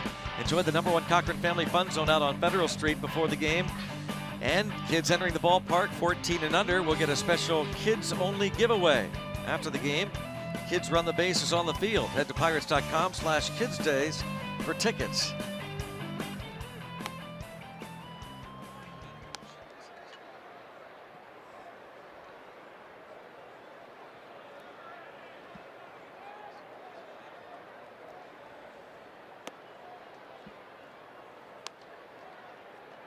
A good opportunity here for Trevor to have another easy inning. He has a pitcher leading off.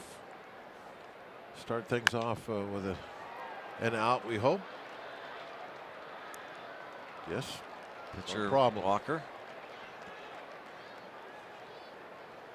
Always a situation you like to try to create the inning before, have that pitcher leading off. It's like you get to have a 2-out inning.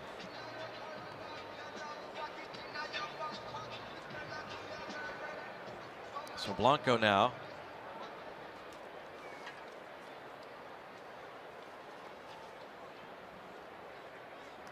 From AAA May the 5th. Former Giant. Two-time World Series champion.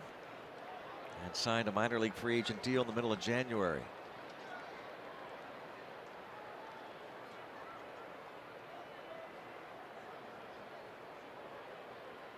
By the way, I just went on the Pirates.com website, which you can do, Pirates.com.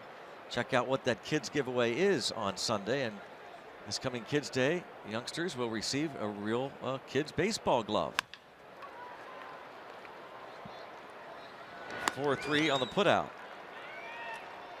2 down. And Trevor really getting that sinking fastball to start working now. We saw it early in the game a couple of times, and then it flattened out just a little bit there for a while. But now it's coming back. That ball going down and getting almost underneath the bat.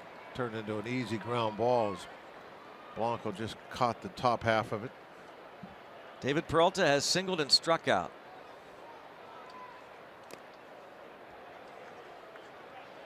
Nice little roll here for Trevor Williams since the Mathis double. He's done a nice job with the pitch count, everything.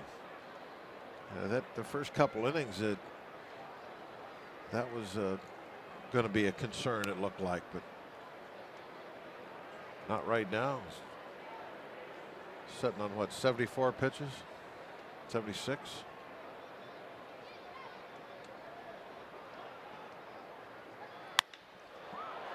To left, Frazier. Easy inning. 12 in a row retired by Trevor Williams. And the Pirates leading here in Phoenix by a 3-1 score. Francisco Cervelli will lead things off in the 6th.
Baseball on Root Sports is brought to you by the Chevy Malibu and your Western PA Chevy dealers. And by Day Automotive. We're going to make your day. Let's go Bucks! Buccaneers taking on some former Diamondbacks. Matt Williams, Randy Johnson, Luis Gonzalez, Mark Grace. The Pirates seem to be fine. They picked up their weapons. They didn't really put up much of a fight there, though. They backed off way too early. No, but I think they could have stood their ground. They're back to fight another day. They could have stood their ground. Yeah. They were overwhelmed, though. I'll tell you, that was 4-on-2. Snakes always find a way to get an advantage.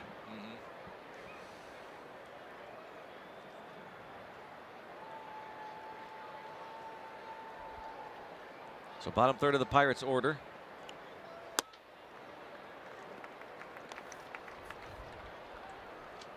Cervelli, Mercer, Williams.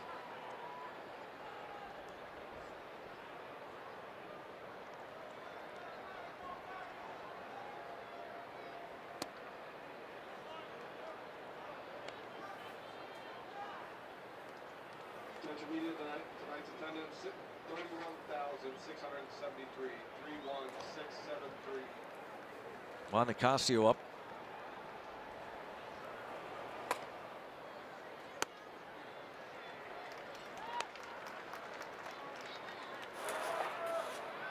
Nicasio up in the bullpen. Clint Hurdle has said in the past that once he gets a guy up, he expects to pitch him, likes to anyway, because that counts. Get warmed up. Usually tells the pitcher when he's done, when he comes back to the dugout. We'll see. Well, this is one of those situations where somebody would have to be throwing even if you weren't going to take him out, because True. And a base hit to right. There might be a scenario where you want to pinch hit for him. With the spot coming up.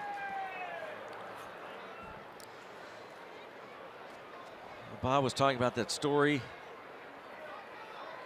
So Rich Donnelly, and there he is. He's reenacting that moment. Great story about Rich Donnelly. That's how them folks from Steubenville roll, my friends. That's right. The guy was just leaning up, see, like that, and it's hashtag Bob Walk Stories. Point Park University tweet. Hashtag Bob Walk Stories. That might be trending. It could be, I guess. That means we're going to have to do this every night. Another story. All right, I'll think of something tomorrow. Because if the Pirates win tonight, it's because of that story you were telling in the bullpen. And that means you have to go back tomorrow into that bullpen. No, it was hot down there. I'm not going back in that bullpen. The roof was open. I walked out of the clubhouse onto the field this afternoon, and I was just like, whoa, what? They need to turn the AC on here. They did close everything up, though, before batting practice, trying to help the players out a little bit. I was down there doing the pregame radio interview with Ray for tomorrow's radio, and right when we were doing it, you know how they keep the PA starts announcing, get all the golf carts off the, off everything. Gates are going to open, so it should be interesting background noise for the. Oh, for the show, all right. They kept doing it. 5 minutes till gates open. Please remove the golf carts. Almost got a piece of Mercer. 3-1. Hopefully there'll be 2 men on, but Williams can bunt them over. Or maybe Mercer drives one out of here. Hit one of the longest home runs we saw last year at this ballpark.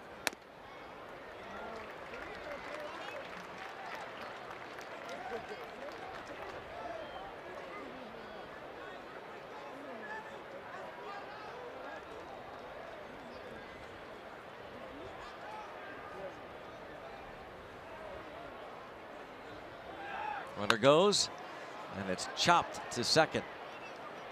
There might be a scenario where they pinch hit right now, and we'll go back to the Pittsburgh studios. Dan Potash, another game break.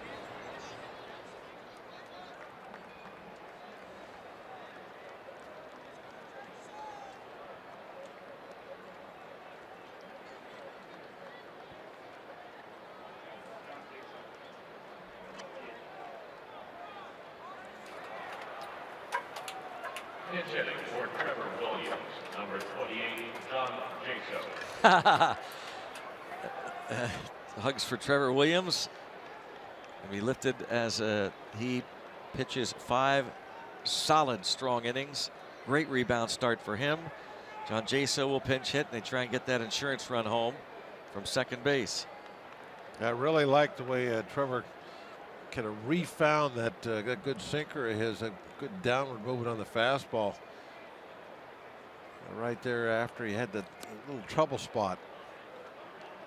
But, yeah, I mean, the way he was throwing the last couple innings, if not for wanting to pinch hit for him here and try to add to the lead, he could have gone an easy 6 or 7 tonight. Good job.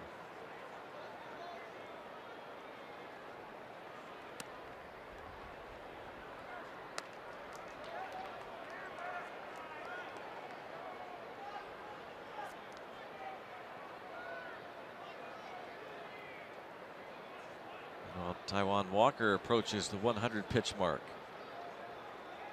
2-0 count on the pinch hitter Jaso.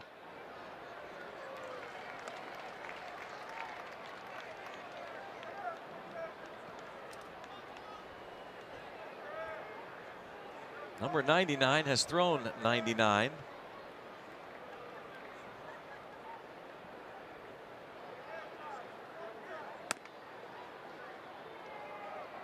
Goes to 3-1.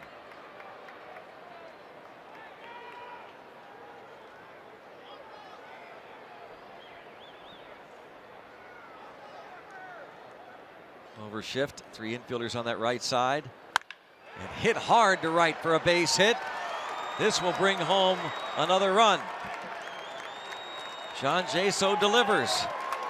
And it's 4-1. That's just what Clint Hurdle wanted right there, why he made that move, try to add on, get that extra run out of that inning. Was not a bunt situation. No way you would bunt a guy to third base. We're already 1 out on the board, so he plays one of his better pinch hitting tools. And John Jaso, when he comes up big, it ripped that ball in the right.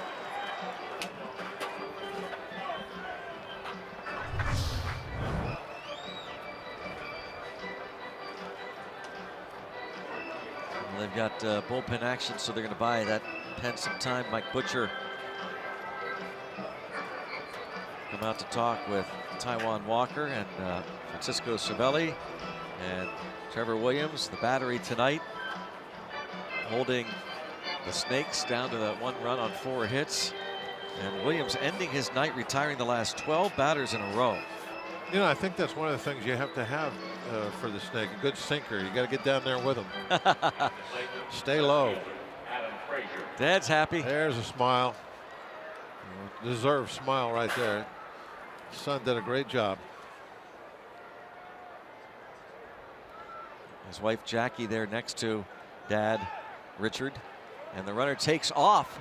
And Jaso has a stolen base. Hair flying, helmet coming off.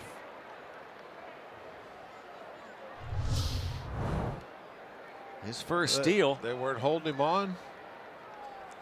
And that's straight steal. He never looked back. Well, he went over that bag hard, didn't he? A little late on the slide. Oh, man. It's going to be a bruise there. Unexpected speed bump. That's what that was. That's a soft bag. It's okay. First stolen base since August of 2015. He's looking down. Yeah, he's thinking, man, that hurts a little bit. Yeah. That's why the helmet flew off. He hit that speed bump.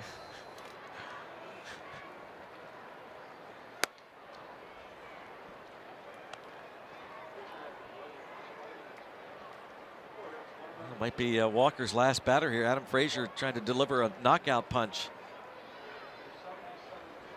Lefty and righty. Andrew Chafin, Tom Wilhelmsen.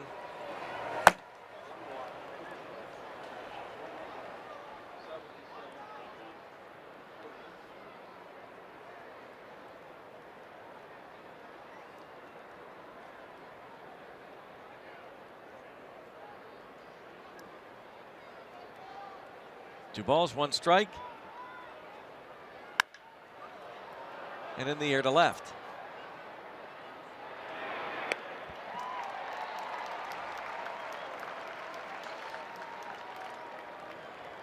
And then he and Drury, Jason and Drury talking about that slide. Jason's pointing to where he started the slide. Allegheny Health Network Supermo. Ouch. Yep, that was a little bit of a bump. And now he's like, whoa, don't lose the bag. Keep the hand on it.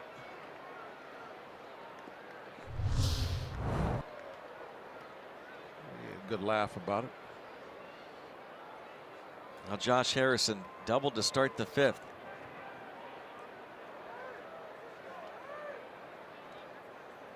Just heard up. That wild pitch will move Jaso to 3rd.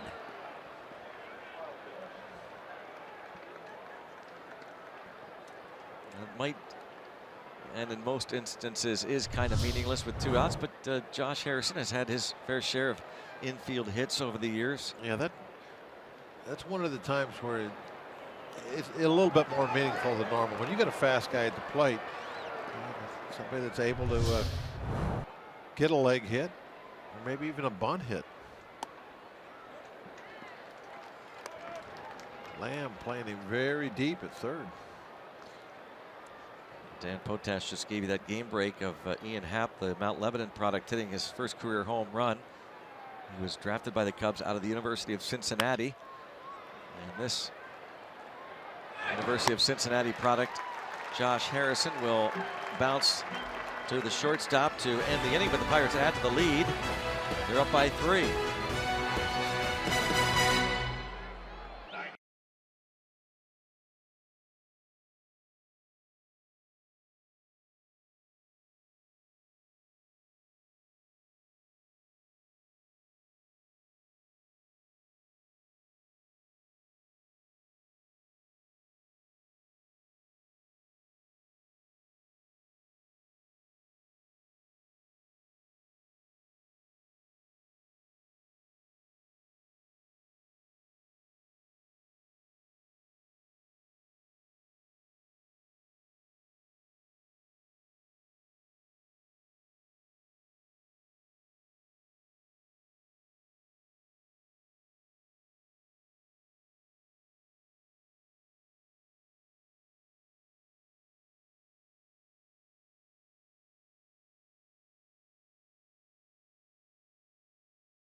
Williams, just talking about a bounce back start. This was one of them.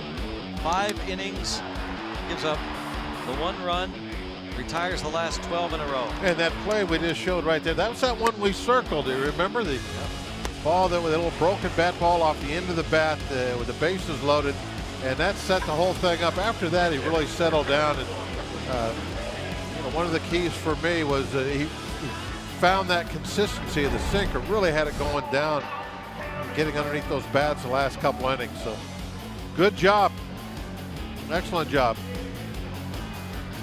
After lasting just 3 innings, giving up 8 runs, 6 earned against the Dodgers 5 days ago. Tonight, you know, everything has to have numbers on it nowadays, and so you got to have a you know, a number to qualify as a quality start. But that to me is a quality start right there. You know, he got pinch hit for it. It wasn't like he came out of the ball game because he got any problems or his pitch count was real high or anything like that. Pinch hit so they could add on, get an extra run. He did a great job. The quality start for me. And now it's up to the bullpen's turn now to make it stand. We got the guys out there that should do it. Nicasio getting the first crack at him. Maybe having to pitch one more inning than they would like, but you don't always get exactly what you like. Second pitch, Goldschmidt lines out to McCutchen.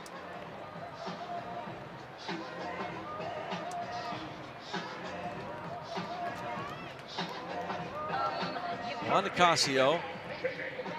Going to pitch at least a couple innings here, you would think. Looks to be very efficient. That will help. A 2-pitch out of Goldschmidt.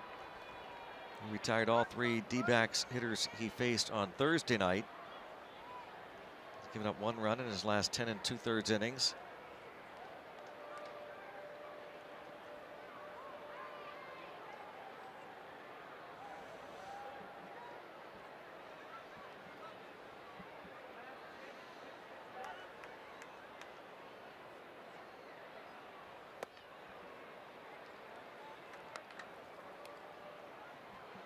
Jake Lamb had 1 of the 4 hits against Trevor Williams. That was the base hit to right field in the first.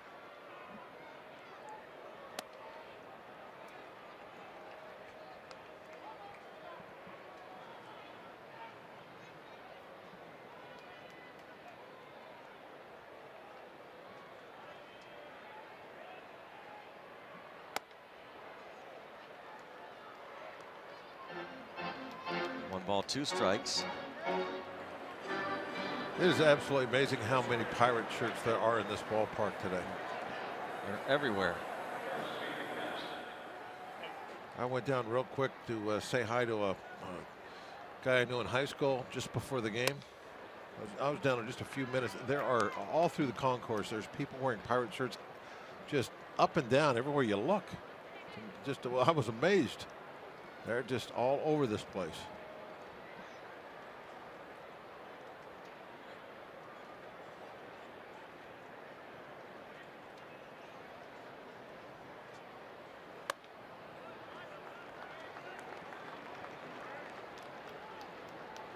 There might be an underground tunnel or something from Pittsburgh to the Valley of the Sun.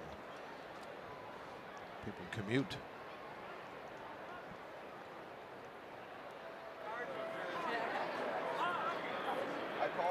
And it's not necessarily just Pirate stuff. It's just any kind of black and gold sports. It is everywhere here. A lot of people have transplant Pittsburghers, and there's a walk to Lamb.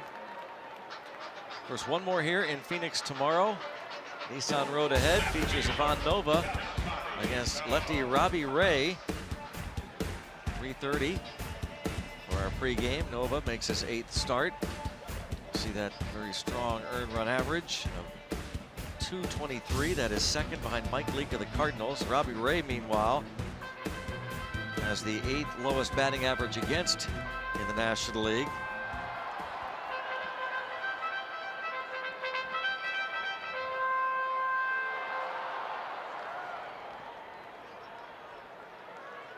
Manny Tomas has walked and struck out.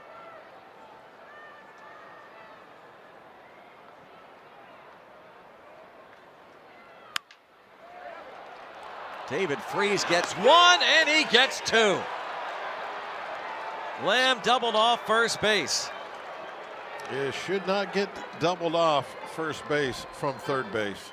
That was a running mistake, especially with the score being what it was. Another look.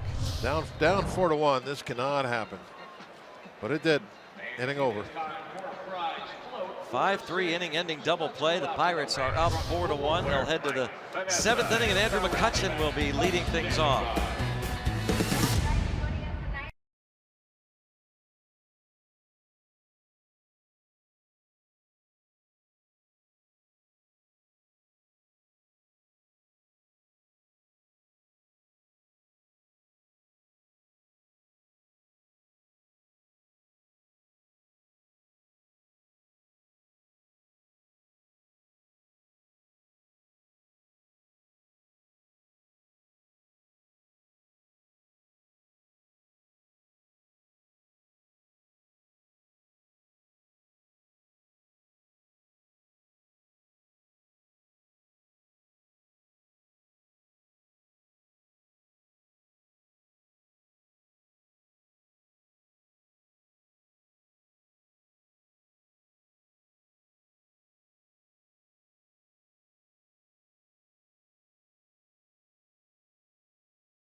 telecast is presented by the authority of the Pittsburgh Pirates and may not be reproduced or retransmitted in any form.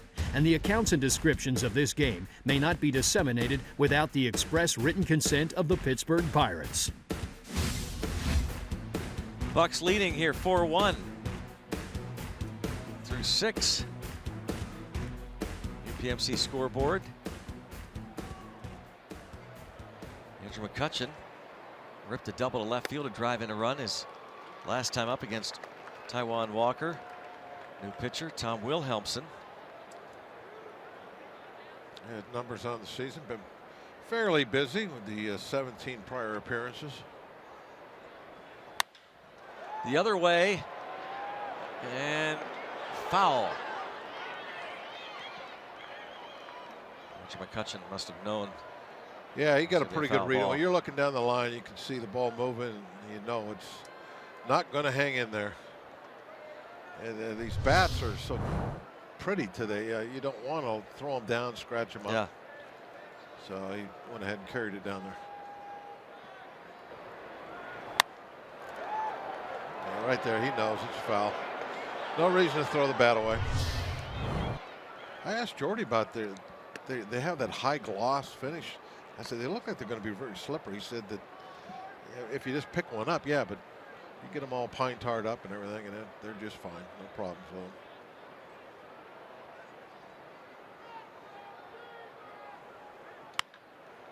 A lot of the players with the special pink bats. And of course, I noticed that some of them have that pink tape around the handles of the bats. there you go, right there. Pink stitches on the baseballs, the uniforms, of course, especially made for this weekend.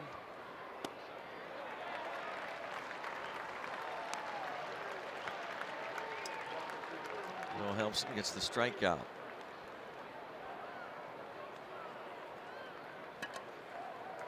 Right fielder, Gregory Polanco. Saw Wilhelmsen last night pitch the 9th. Former closer with the Mariners. Taijuan Walker, the former M, giving up the 4 runs on 8 hits in 6 innings. Line to right for Polanco, but Peralta there.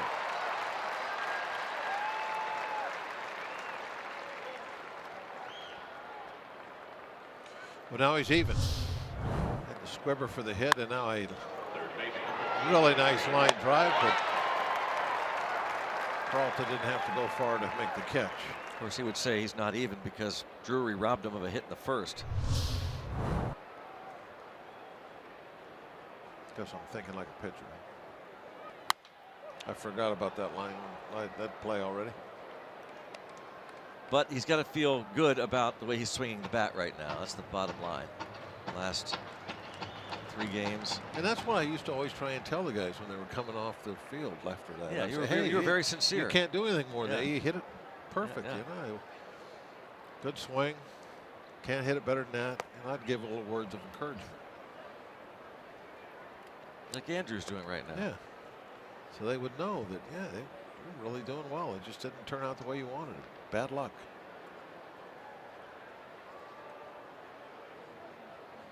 I wouldn't tell Freeze that. I would just go the other end of the dugout.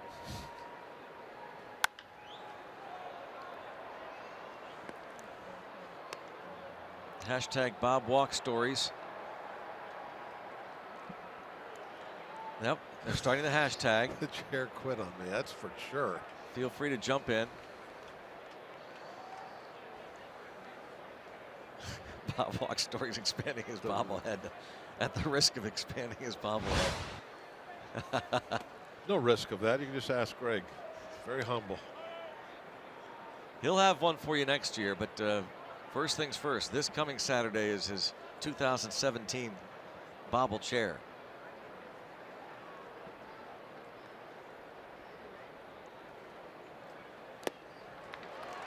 Freeze has struck out the last 2 times up, 3 times in the ball game. 1, 2, 3 for Wilhelmsen. Pirates up by 3.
This week's episode of Inside Pirates Baseball. Gifton Gopay's arrival in the major leagues has been historic, but his road to Pittsburgh has been long and challenging. Plus, how long has it been since John Jaso cut his hair? All that and more on Inside Pirates Baseball debuts tonight after Pirates postgame, presented by Allegheny Health Network. There's Gifton Gopay. Might be called upon at some point later tonight. The Bucks up 4-1. Go to the bottom half of inning number 7. Glad you're with us. Glad our buddy Scott Miller is watching tonight. And congratulations to Scott and Catherine. 3-year wedding anniversary tonight, watching their Buccos. St. Catherine. First pitch strike. Jose Osuna takes over at first base for Josh Bell.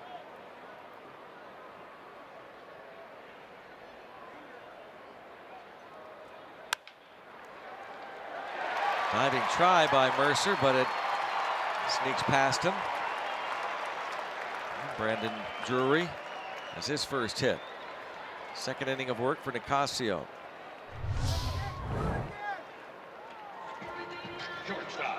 Ball hit very hard off the bat. Thought maybe ball being caught. You can see a little body English trying to be used by Nicasio. Helped Jordy out, but he couldn't get to it.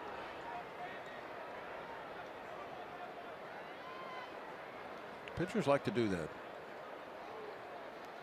Kind of move with that fielder, helping. I used to like to jump on the line drives with the guys. Help them get up off the ground.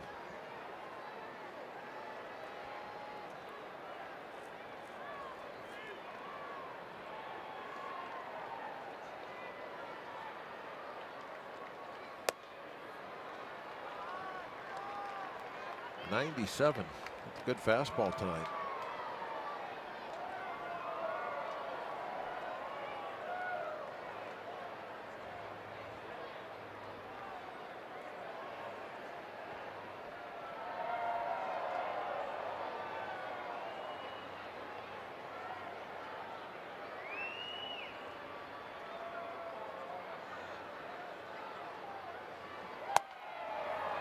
One ball, 2 strikes.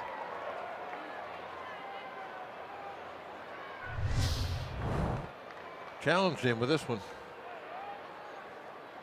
Middle. Swing and a miss.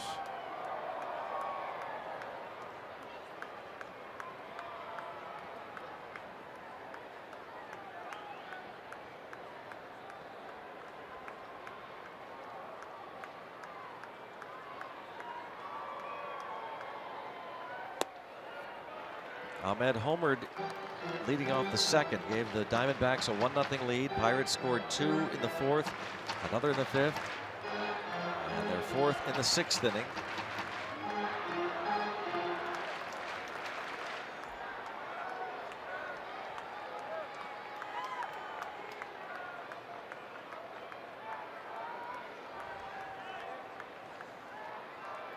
Two and 2 the count now on Ahmed, with Drury at first and nobody out.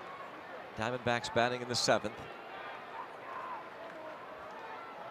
If you're watching the Pens and Senators, the Senators win game 1 moments ago in overtime, 2-1. Glad you could be with us tonight here in Phoenix. The Pirates up 4-1.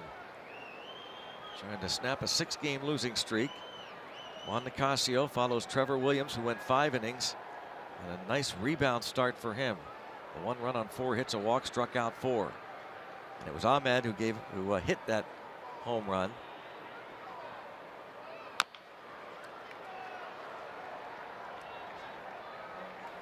Yellowwood bringing the lumber. Show you that 2nd inning dinger. The only damage off Trevor Williams gave Arizona a 1-0 2nd inning lead. For Ahmed, his 3rd of the season. Just a solo home run, minimize the damage. Doesn't mean a whole lot. This things got interesting right after that home run. Still kept it just 1 run.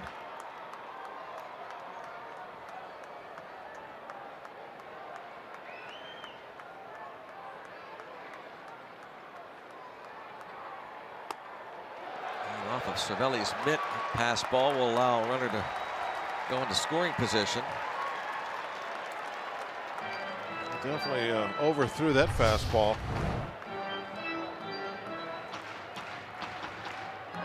Rolled a wild pitch.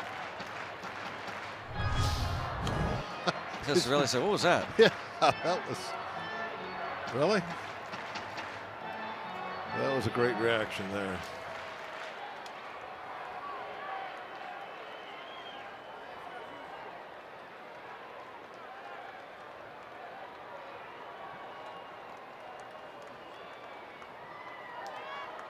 All right, start over.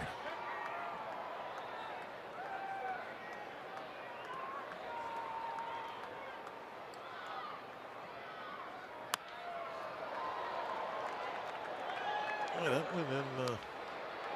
Bob Brenly Yeah. and Steve Berthiaume, Bob home TV crew. might have had to make a catch on that one. That was real close.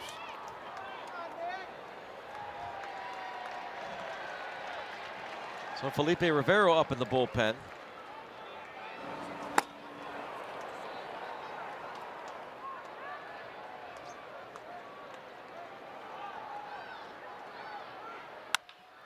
And to second. Harrison to Osuna for the first out. There's Bob Brenly with the ball. Former big league catcher and the manager of these Diamondbacks. 2001 took them to the World Series. Oh, he made a nice throw, apparently. A thumbs up. Good guy. He is a real good guy. World champion manager. Fastest team to win a world championship. Where are those throwback unis first night we played them here? In on the hands. Tough little play here, and Nicasio became a spectator.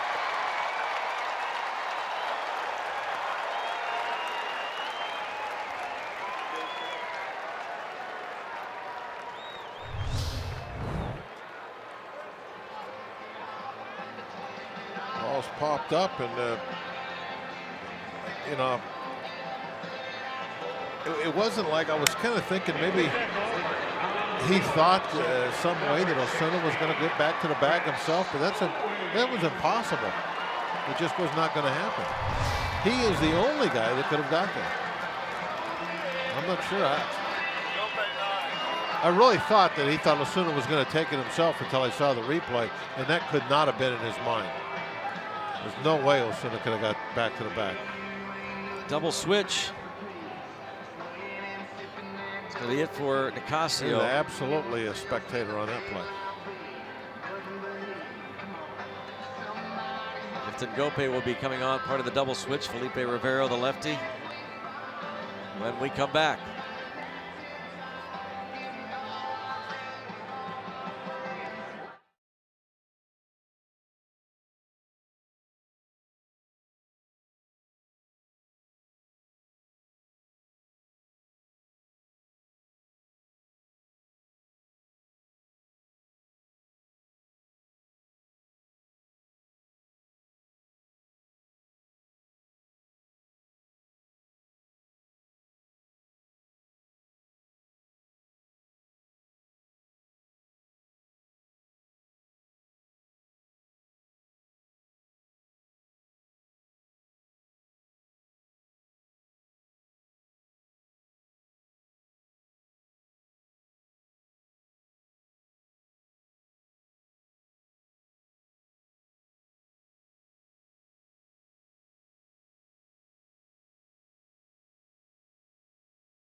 Run.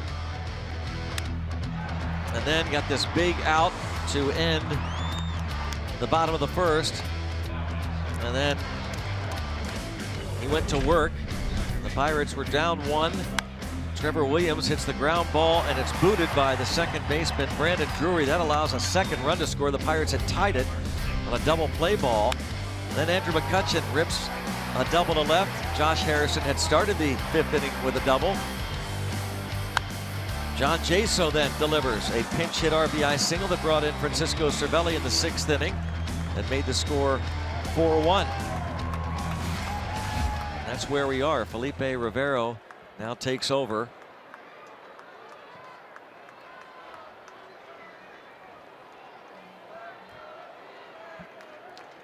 First and third. Pinch hitter Chris Owings.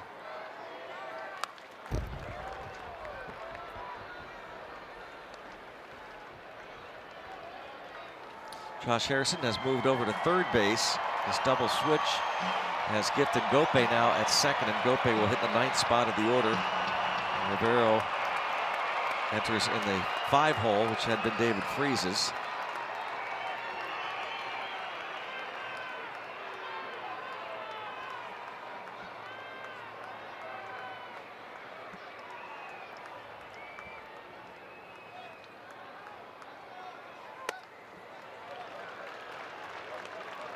Ooh, look at that, Craig. Did you see the velocity on that pitch? No. 102. Man.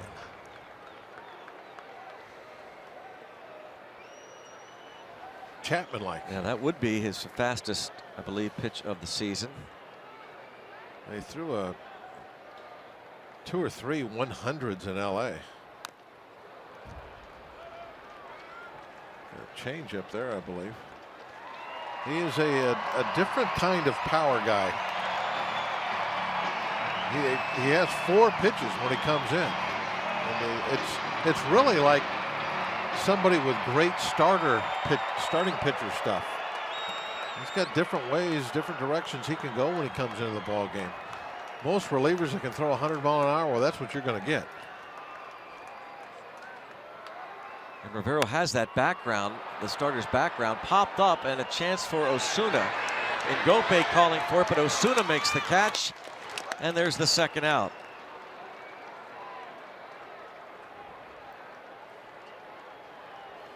So Chris Owings, who started at shortstop the first 2 games of the series, fouls out.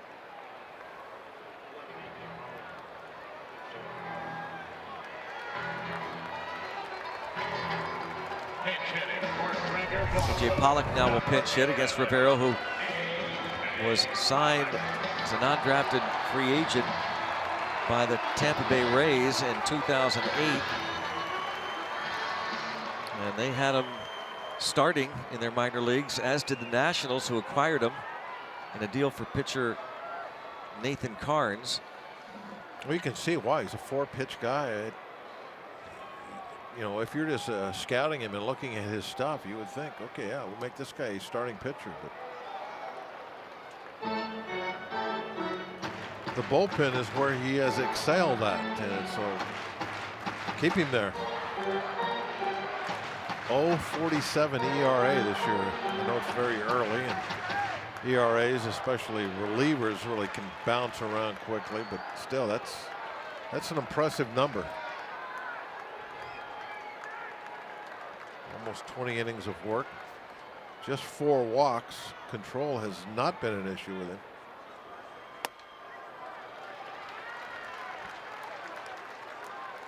A.J. Pollock started the first 2 games of the series in center. Hitless in 4 at-bats on Thursday. Jorge De La Rosa, Andrew Chafin, a couple of lefties loosening. One will be entering in the 8th. Pollock was 2 for 5 and scored a couple of runs, drove in a run last night.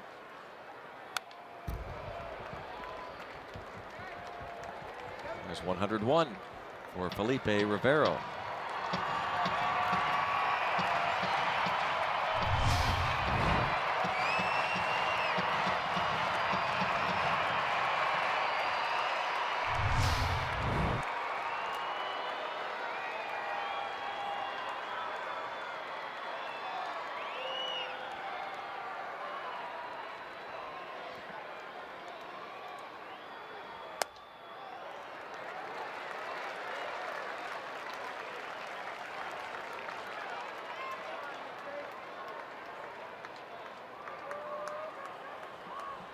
3-1. Clint Hurdle goes to Felipe Rivero here in the 7th with 2 on, 1 out. He got Owings to pop up. Clint's really relying on Rivero more and more in these scenarios. Game on the line, 7th inning. He did it in LA and he does it again here. It's the last 2 outs of the 7th inning. The Pirates up 4-1 here in Phoenix.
Baseball on Root Sports is brought to you by Barrel. Our service centers are now open evenings and weekends. Visit barrelservice.com for more. And by Levin's, the official furniture and mattress supplier to the Pittsburgh Pirates. For the best quality, service, and value, shop Levin's. Let's go Bucks! 4-1 Pirates lead it. On the UPMC scoreboard, Felipe Rivero. At the last 2 outs, Clint Hurdle going to ask him to pitch that 8th inning as well. A.J. Pollock stays in the ball game in center. And Andrew Chafin, whom we saw last night, pitch a 1-2-3 8th. Pitches here in the 8th. See Chafin's numbers, very good opponent batting average, sitting down there. 209. Boy, our producer Adam Elmore just, I don't know if he said that to you, but he had a great call right here. Wayner's good at the lookalikes, but that is a left-handed version of Todd Jones. That a duplicate, yeah, isn't it? Oh, especially with the staff. Yeah, yeah. I don't know if Steve Blass would agree. Why is that? Because he always disagrees with everything. Any suggestion? He's a disagreeer. Doppelgangers, yeah. He's a disagreeer.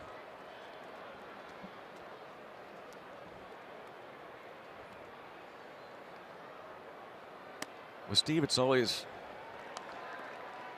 like Tom Cruise or Harrison Ford. Those two. Everybody looks at those. Yeah. I got one for you. Harrison Ford.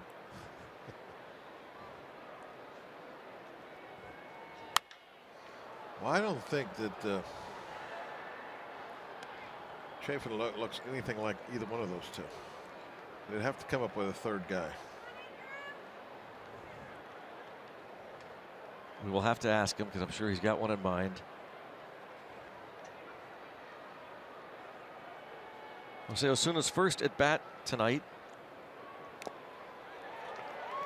And Chafin gets him.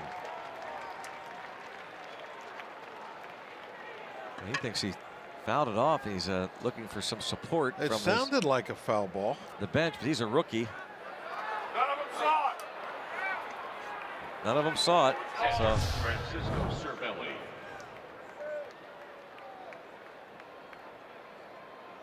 I mean, I heard the tick. Not there, but I thought I heard it take a foul ball live, and there's no doubt the ball bounced in the dirt. It should have been a foul ball. Allegheny Health Network Supermo shows that he definitely fouled it. And the ball definitely bounced. That is not reviewable or challengeable. It was not a swing and a miss, and then a ball that was caught, which would be an out in hand. You missed our big discussions last night, Greg, of the drop third strike rule and the origins. No, Joe told me about your conversation though last night.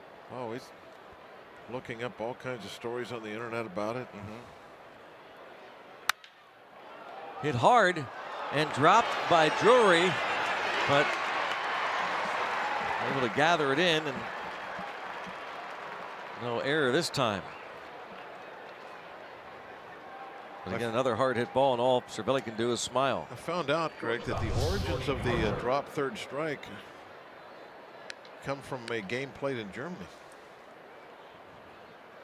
How about that? Back in like 1790 or something like that.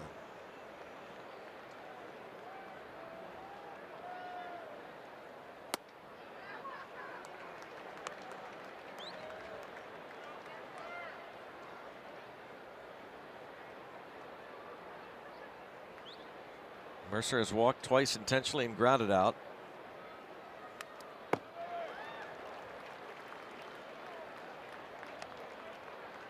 Story said something about the hitters. There were some hitters that were so inept at hitting that it would just stop the game because they couldn't put a ball in play. Then there was no such thing as a strikeout. So they had to kind of invent that. Well, there's a strikeout.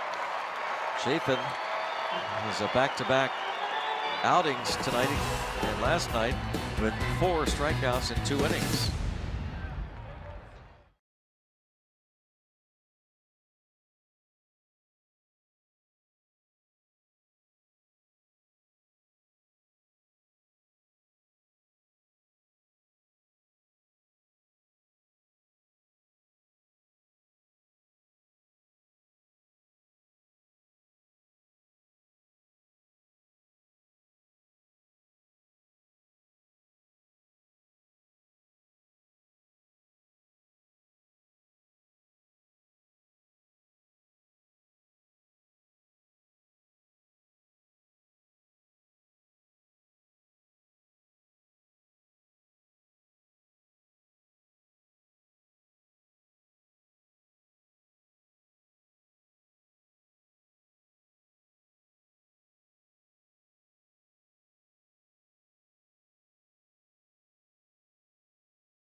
More outs to get here to snap the Pirates' 6-game losing streak. MLB.TV Premium is back and better than ever. Watch every out-of-market regular season game live on over 400 supported devices. Plus, get a free subscription to At-Bat Premium. Blackout and other restrictions apply. Visit MLB.TV for details. Felipe Rivera, the last 2 outs in the 7th, faces now the 2, 3, 4 men in the order. David Peralta, Paul Goldschmidt, Jake Lamb.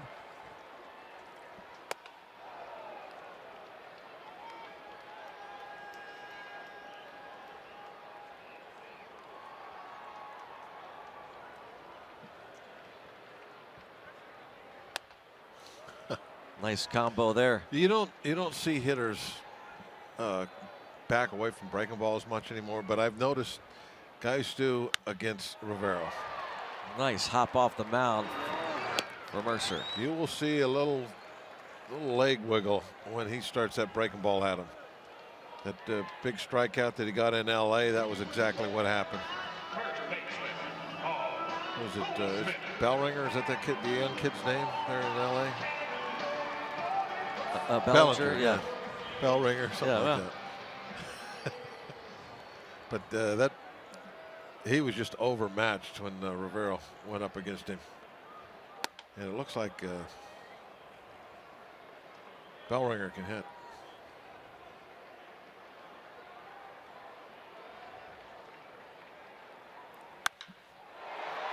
Hit the other way. Talk about a bell ringer. Yeah, Goldschmidt can hit also. 100 miles per hour. Hits his 8th home run of the season and cuts it to 4-2. One of the elite players in the National League, that's for sure. He can do it all. A great defensive player.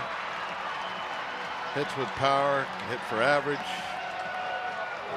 Stole over 30 bases last year.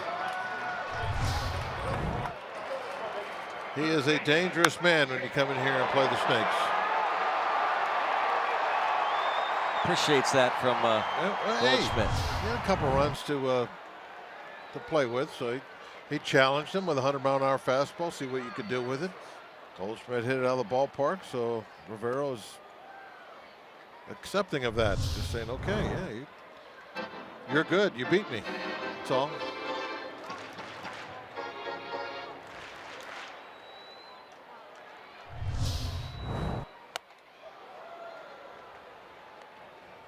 I'd have that same reaction when I'd throw my 100-mile-an-hour fastball and somebody hit it hard. Just kind of nod. Yeah, I'd say, well, okay. Well, you only threw that 100-mile-an-hour fastball when you needed a strikeout. Very seldom, yeah. Yeah. What was that quote? Only.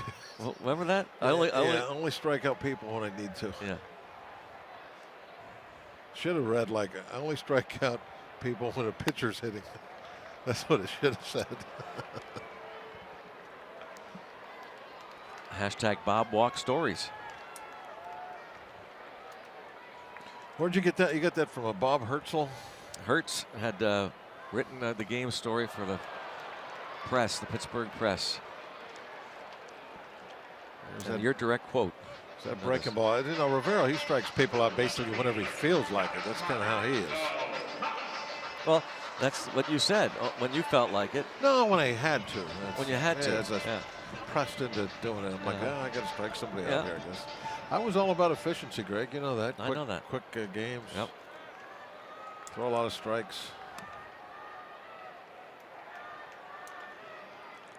Tony Watson up here in the 8th inning. So Clint Hurdle watching Rivero's pitch count.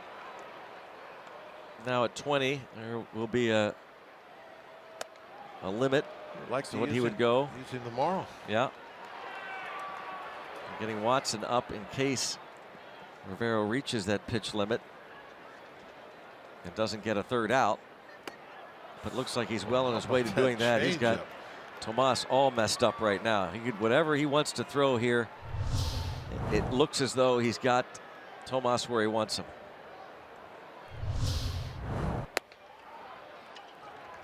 Tried to go back change-ups. Just didn't get quite in the right spot to get Chase. Really thought he'd go upstairs with that. Well, that's the thing. He can do anything. Yeah. He's got all kinds of pitches. It looked like a hard slider down and in. You got Tomas just got to be just, how can I hit any of that?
Great shots to the sounds of AFI coming to stage AE. June 3rd, 4-2 Pirates. Into the 9th inning. Felipe Rivero does his job, gives up a run, solo shot.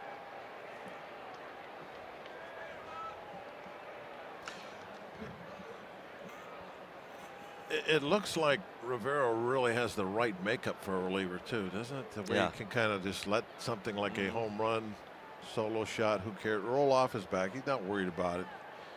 And that really has to be the attitude of that relief pitcher, because he's got to go back out. No matter what bad happens, he's got to go back out the next day and do it all over again.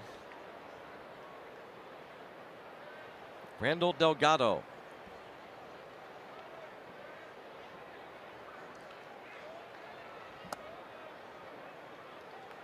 First at bat for Gifton Gope tonight.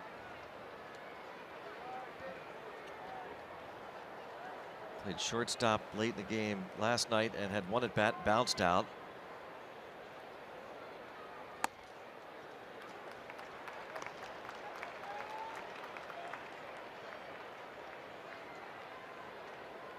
Adam Frazier on deck, and then Josh Harrison. And if anybody reaches, Andrew McCutchen.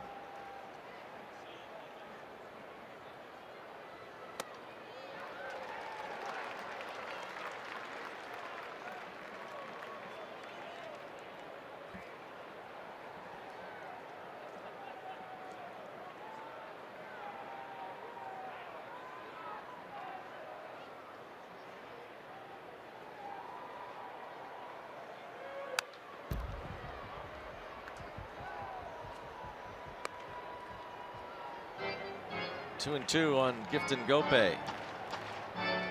Talked recently about Gope's struggles just putting the ball in play. Bunch of strikeouts. So he's really trying to bear down. He's off that pitch out of the zone. That's what he needs to do, is lay off of some of these borderline pitches. Chasing maybe a little bit. Working with Jeff Branson on that aspect. Francisco Cervelli next to the Pirates hitting coach. Gope here early this afternoon down in those batting cages. And to third. And the out recorded. Lamb to Goldschmidt. Let's go back to Dan Potash for another game break.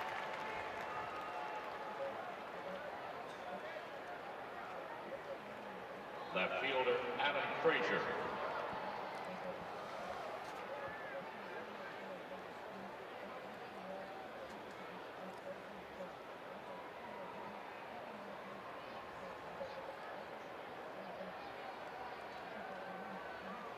Oh my gosh, get ready. As we said, Dan, the Pirates will certainly be tested.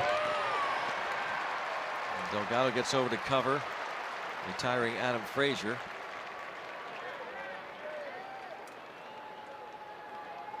Two outs. And now Josh Harrison. In the bottom of the ninth, Tony Watson will be facing the 6, 7, 8 men in the order. Brandon Drury, Nick Ahmed, and the catcher Jeff Mathis due up. And they are very limited because of the injury to Iannetta. Started behind the plate last night, was hit by that Johnny Barbado pitch in the face, but not on the disabled list.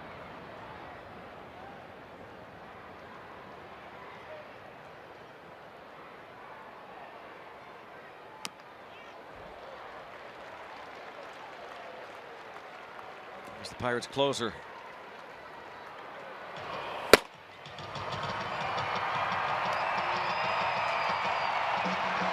Johnny Barbado. Robbie talked about Barbado's interest in reaching out to Chris Iannetta. And he's seated next to Josh Lindblom. Clint Hurdle was talking today about the fact he has never had, in all his years, a reliever throw 148 pitches in a 5-day span. That was the case with Josh Lindblom in 2 outings, 148 pitches. Lindblom went 3 2/3 last night after Glasnow went 2 1/3. Josh Harrison again just reaches out and into left field it goes. 2 more hits. He just kind of flicks the bat out there, doesn't he? He just, yeah. Well, they have faced each other since this incident, August 2nd, 2014. Randall Delgado, payback. The night before, Paul Goldschmidt had been hit by a Pirates pitch. Cutchin, you can see how upset he was, hit in the 9th inning. The following night, he's talked about how you want to hit me right away, maybe the first at bat, and don't throw a couple of breaking balls away to get me leaning over the plate. I really like Cutchin's hair better like that. You do? Yeah, I think he should grow it back. Well, hashtag Bob Walk stories. No, it's not a story. Oh. It's just an observation. I think a lot of people How about think hashtag Bob Walk opinions? I think a lot of people have the same opinion. Bring back the long hair. It's really, I don't think I'm alone with that. Looked like a very dangerous hitter up there with the long hair. Won an MVP with long hair. Yeah.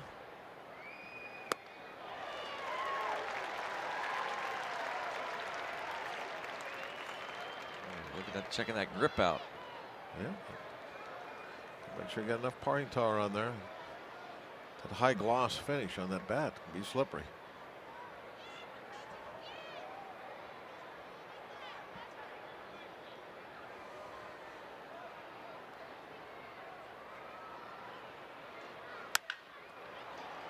To short, to force at second. So Delgado pitches a scoreless 9th, and now it's Tony Watson time.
Here in Phoenix, Buccos wrap up this long trip.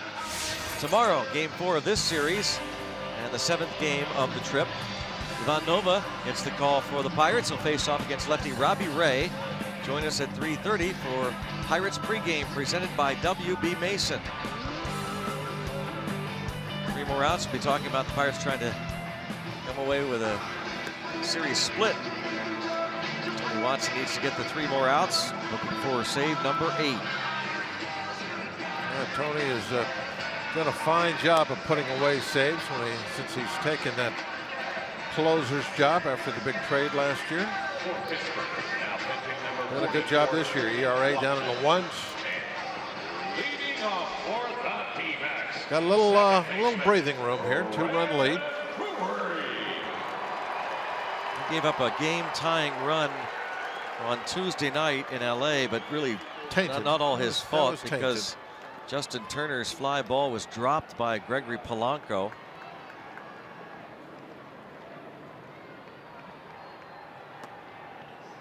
And now Brandon Drury takes ball 1.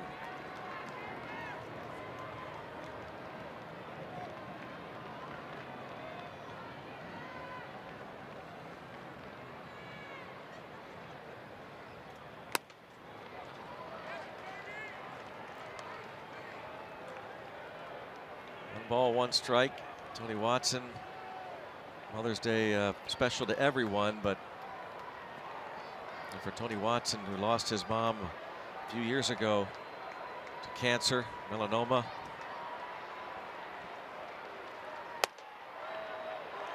Certainly thoughts this weekend, and you see the reaction there from Drury, the strike called.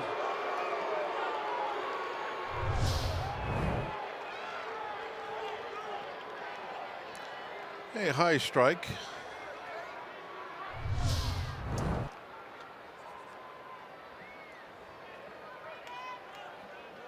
1 ball, 2 strikes to count on Drury. Nick Ahmed on deck.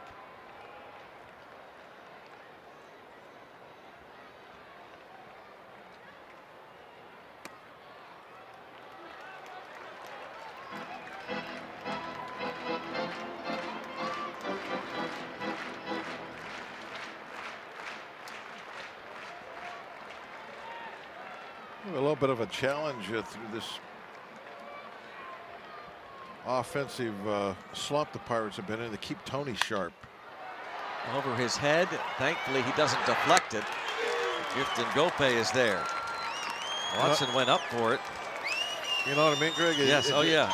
You know, it's such a fine line with closers, because you never want to play that card until you have a lead. But if you're in one of those funks where the offense is not scoring a lot of runs, you're not getting those opportunities to run him out there. And so then you don't want to just put him in a game, get him some work, and then the next night, and inevitably you burned him. Yeah, you need him. That's the way it goes. It is a difficult. One of the toughest things I think about managing in the big leagues. Now, if you're on a roll, your team's getting a lot of leads late, you can keep him out there, keep him fresh. It gets to be a little easier when you have those opportunities to push him out. The fact that sometimes you kind of don't want to overwork him. You maybe have to throw a save opportunity someone else's way, which is kind of exactly how Tony got his first few saves in the big leagues, was those kind of scenarios.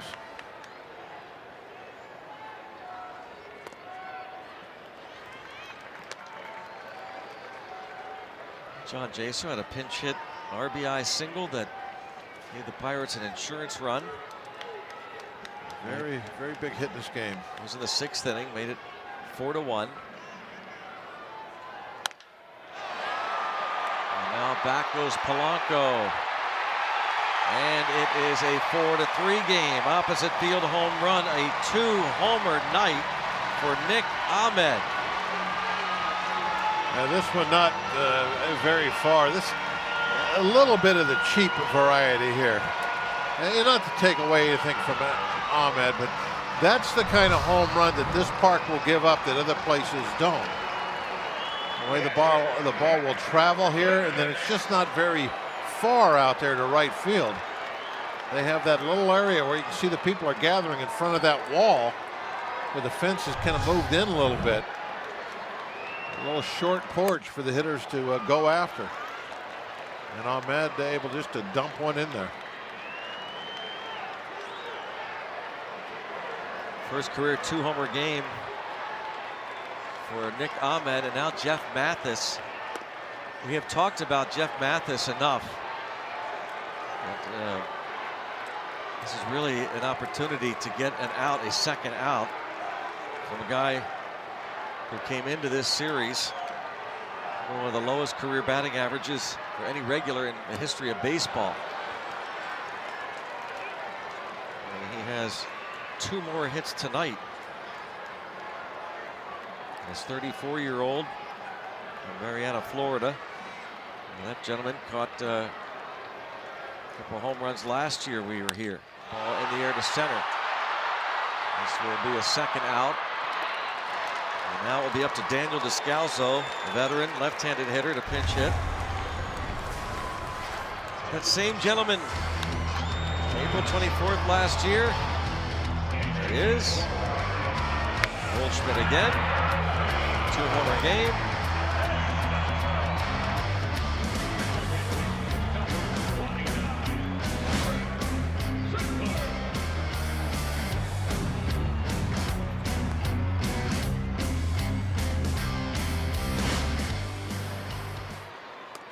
Daniel Descalso, 161 average. 1 for 9 as a pinch hitter.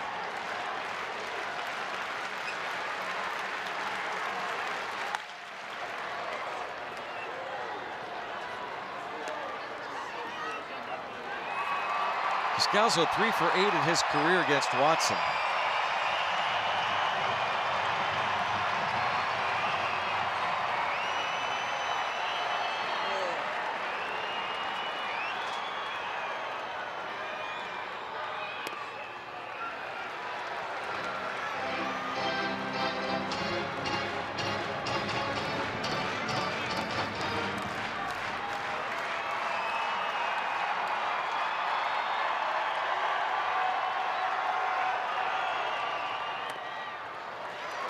Three and one.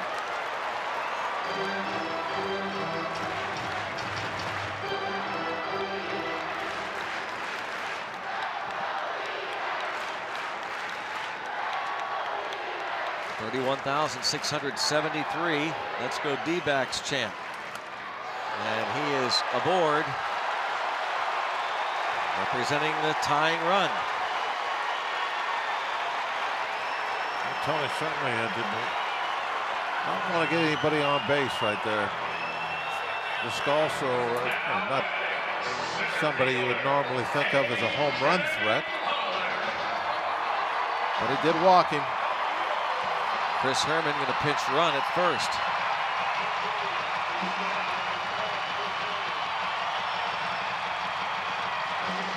You don't often see catchers pinch run. Herman, with good speed, is aboard, and now catchers used to go the other way. They're jogging to the dugout getting pinch run 4.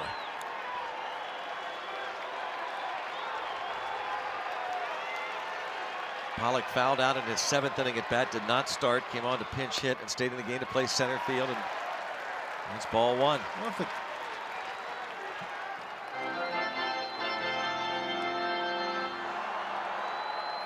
Tony Watson hasn't had a save since April 26th. Now, that's not all his doing, and going back to those opportunities.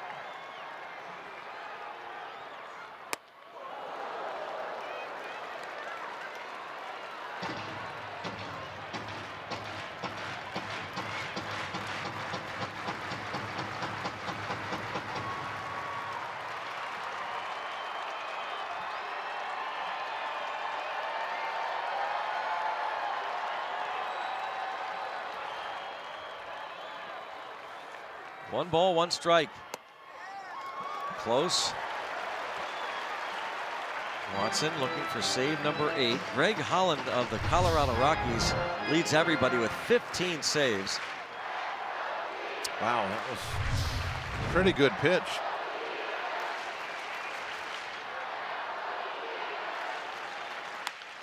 Popped him up, and they're going to be out of play. To make the seats, darn it. When that went up, I thought I had a good chance of staying in here. Wishful thinking. I'm sure Tony was thinking the same thing when that ball went up.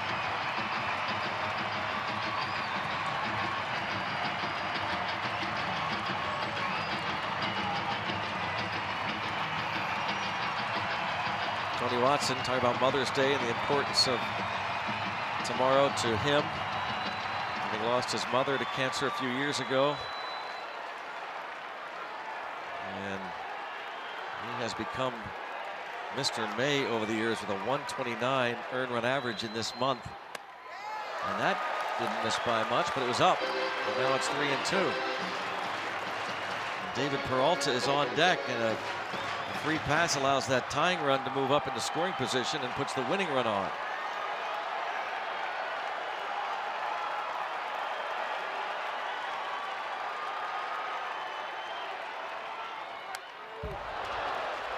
And the runner does get the extra couple of steps on a 3-2 count with 2 outs. Outfield very deep. A.J. Pollock started the first 2 games of the series. 2 for 5 last night. 0 for 4 on Thursday.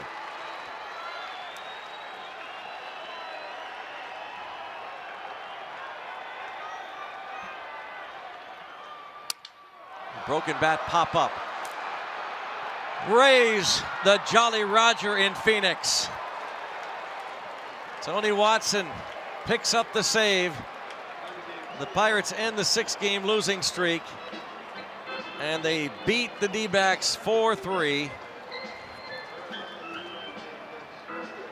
Well, Greg, I think we got to go all the way back to the first couple innings of this game and to Trevor Williams to give a lot of credit for this win. There was a little early situation there. He had the bases loaded. Things could have got away from him, similar to what happened in L.A., but he wouldn't let it happen. Found that sinker in the 3rd, 4th, 5th inning, a real good pitch for him, and did a great job. Gave a good, solid start for the Pirates, something that they needed, so they could get some runs. Not a lot of them, 4 runs, but as Clint said, I think one of his quotes in the paper today was 4 runs most of the time will be enough, and it was tonight. Trevor Williams, his first career win as a starter, and the Pirates defeat the Diamondbacks. We'll go back to the studios post-game. Dan Potash and Jack Surincic.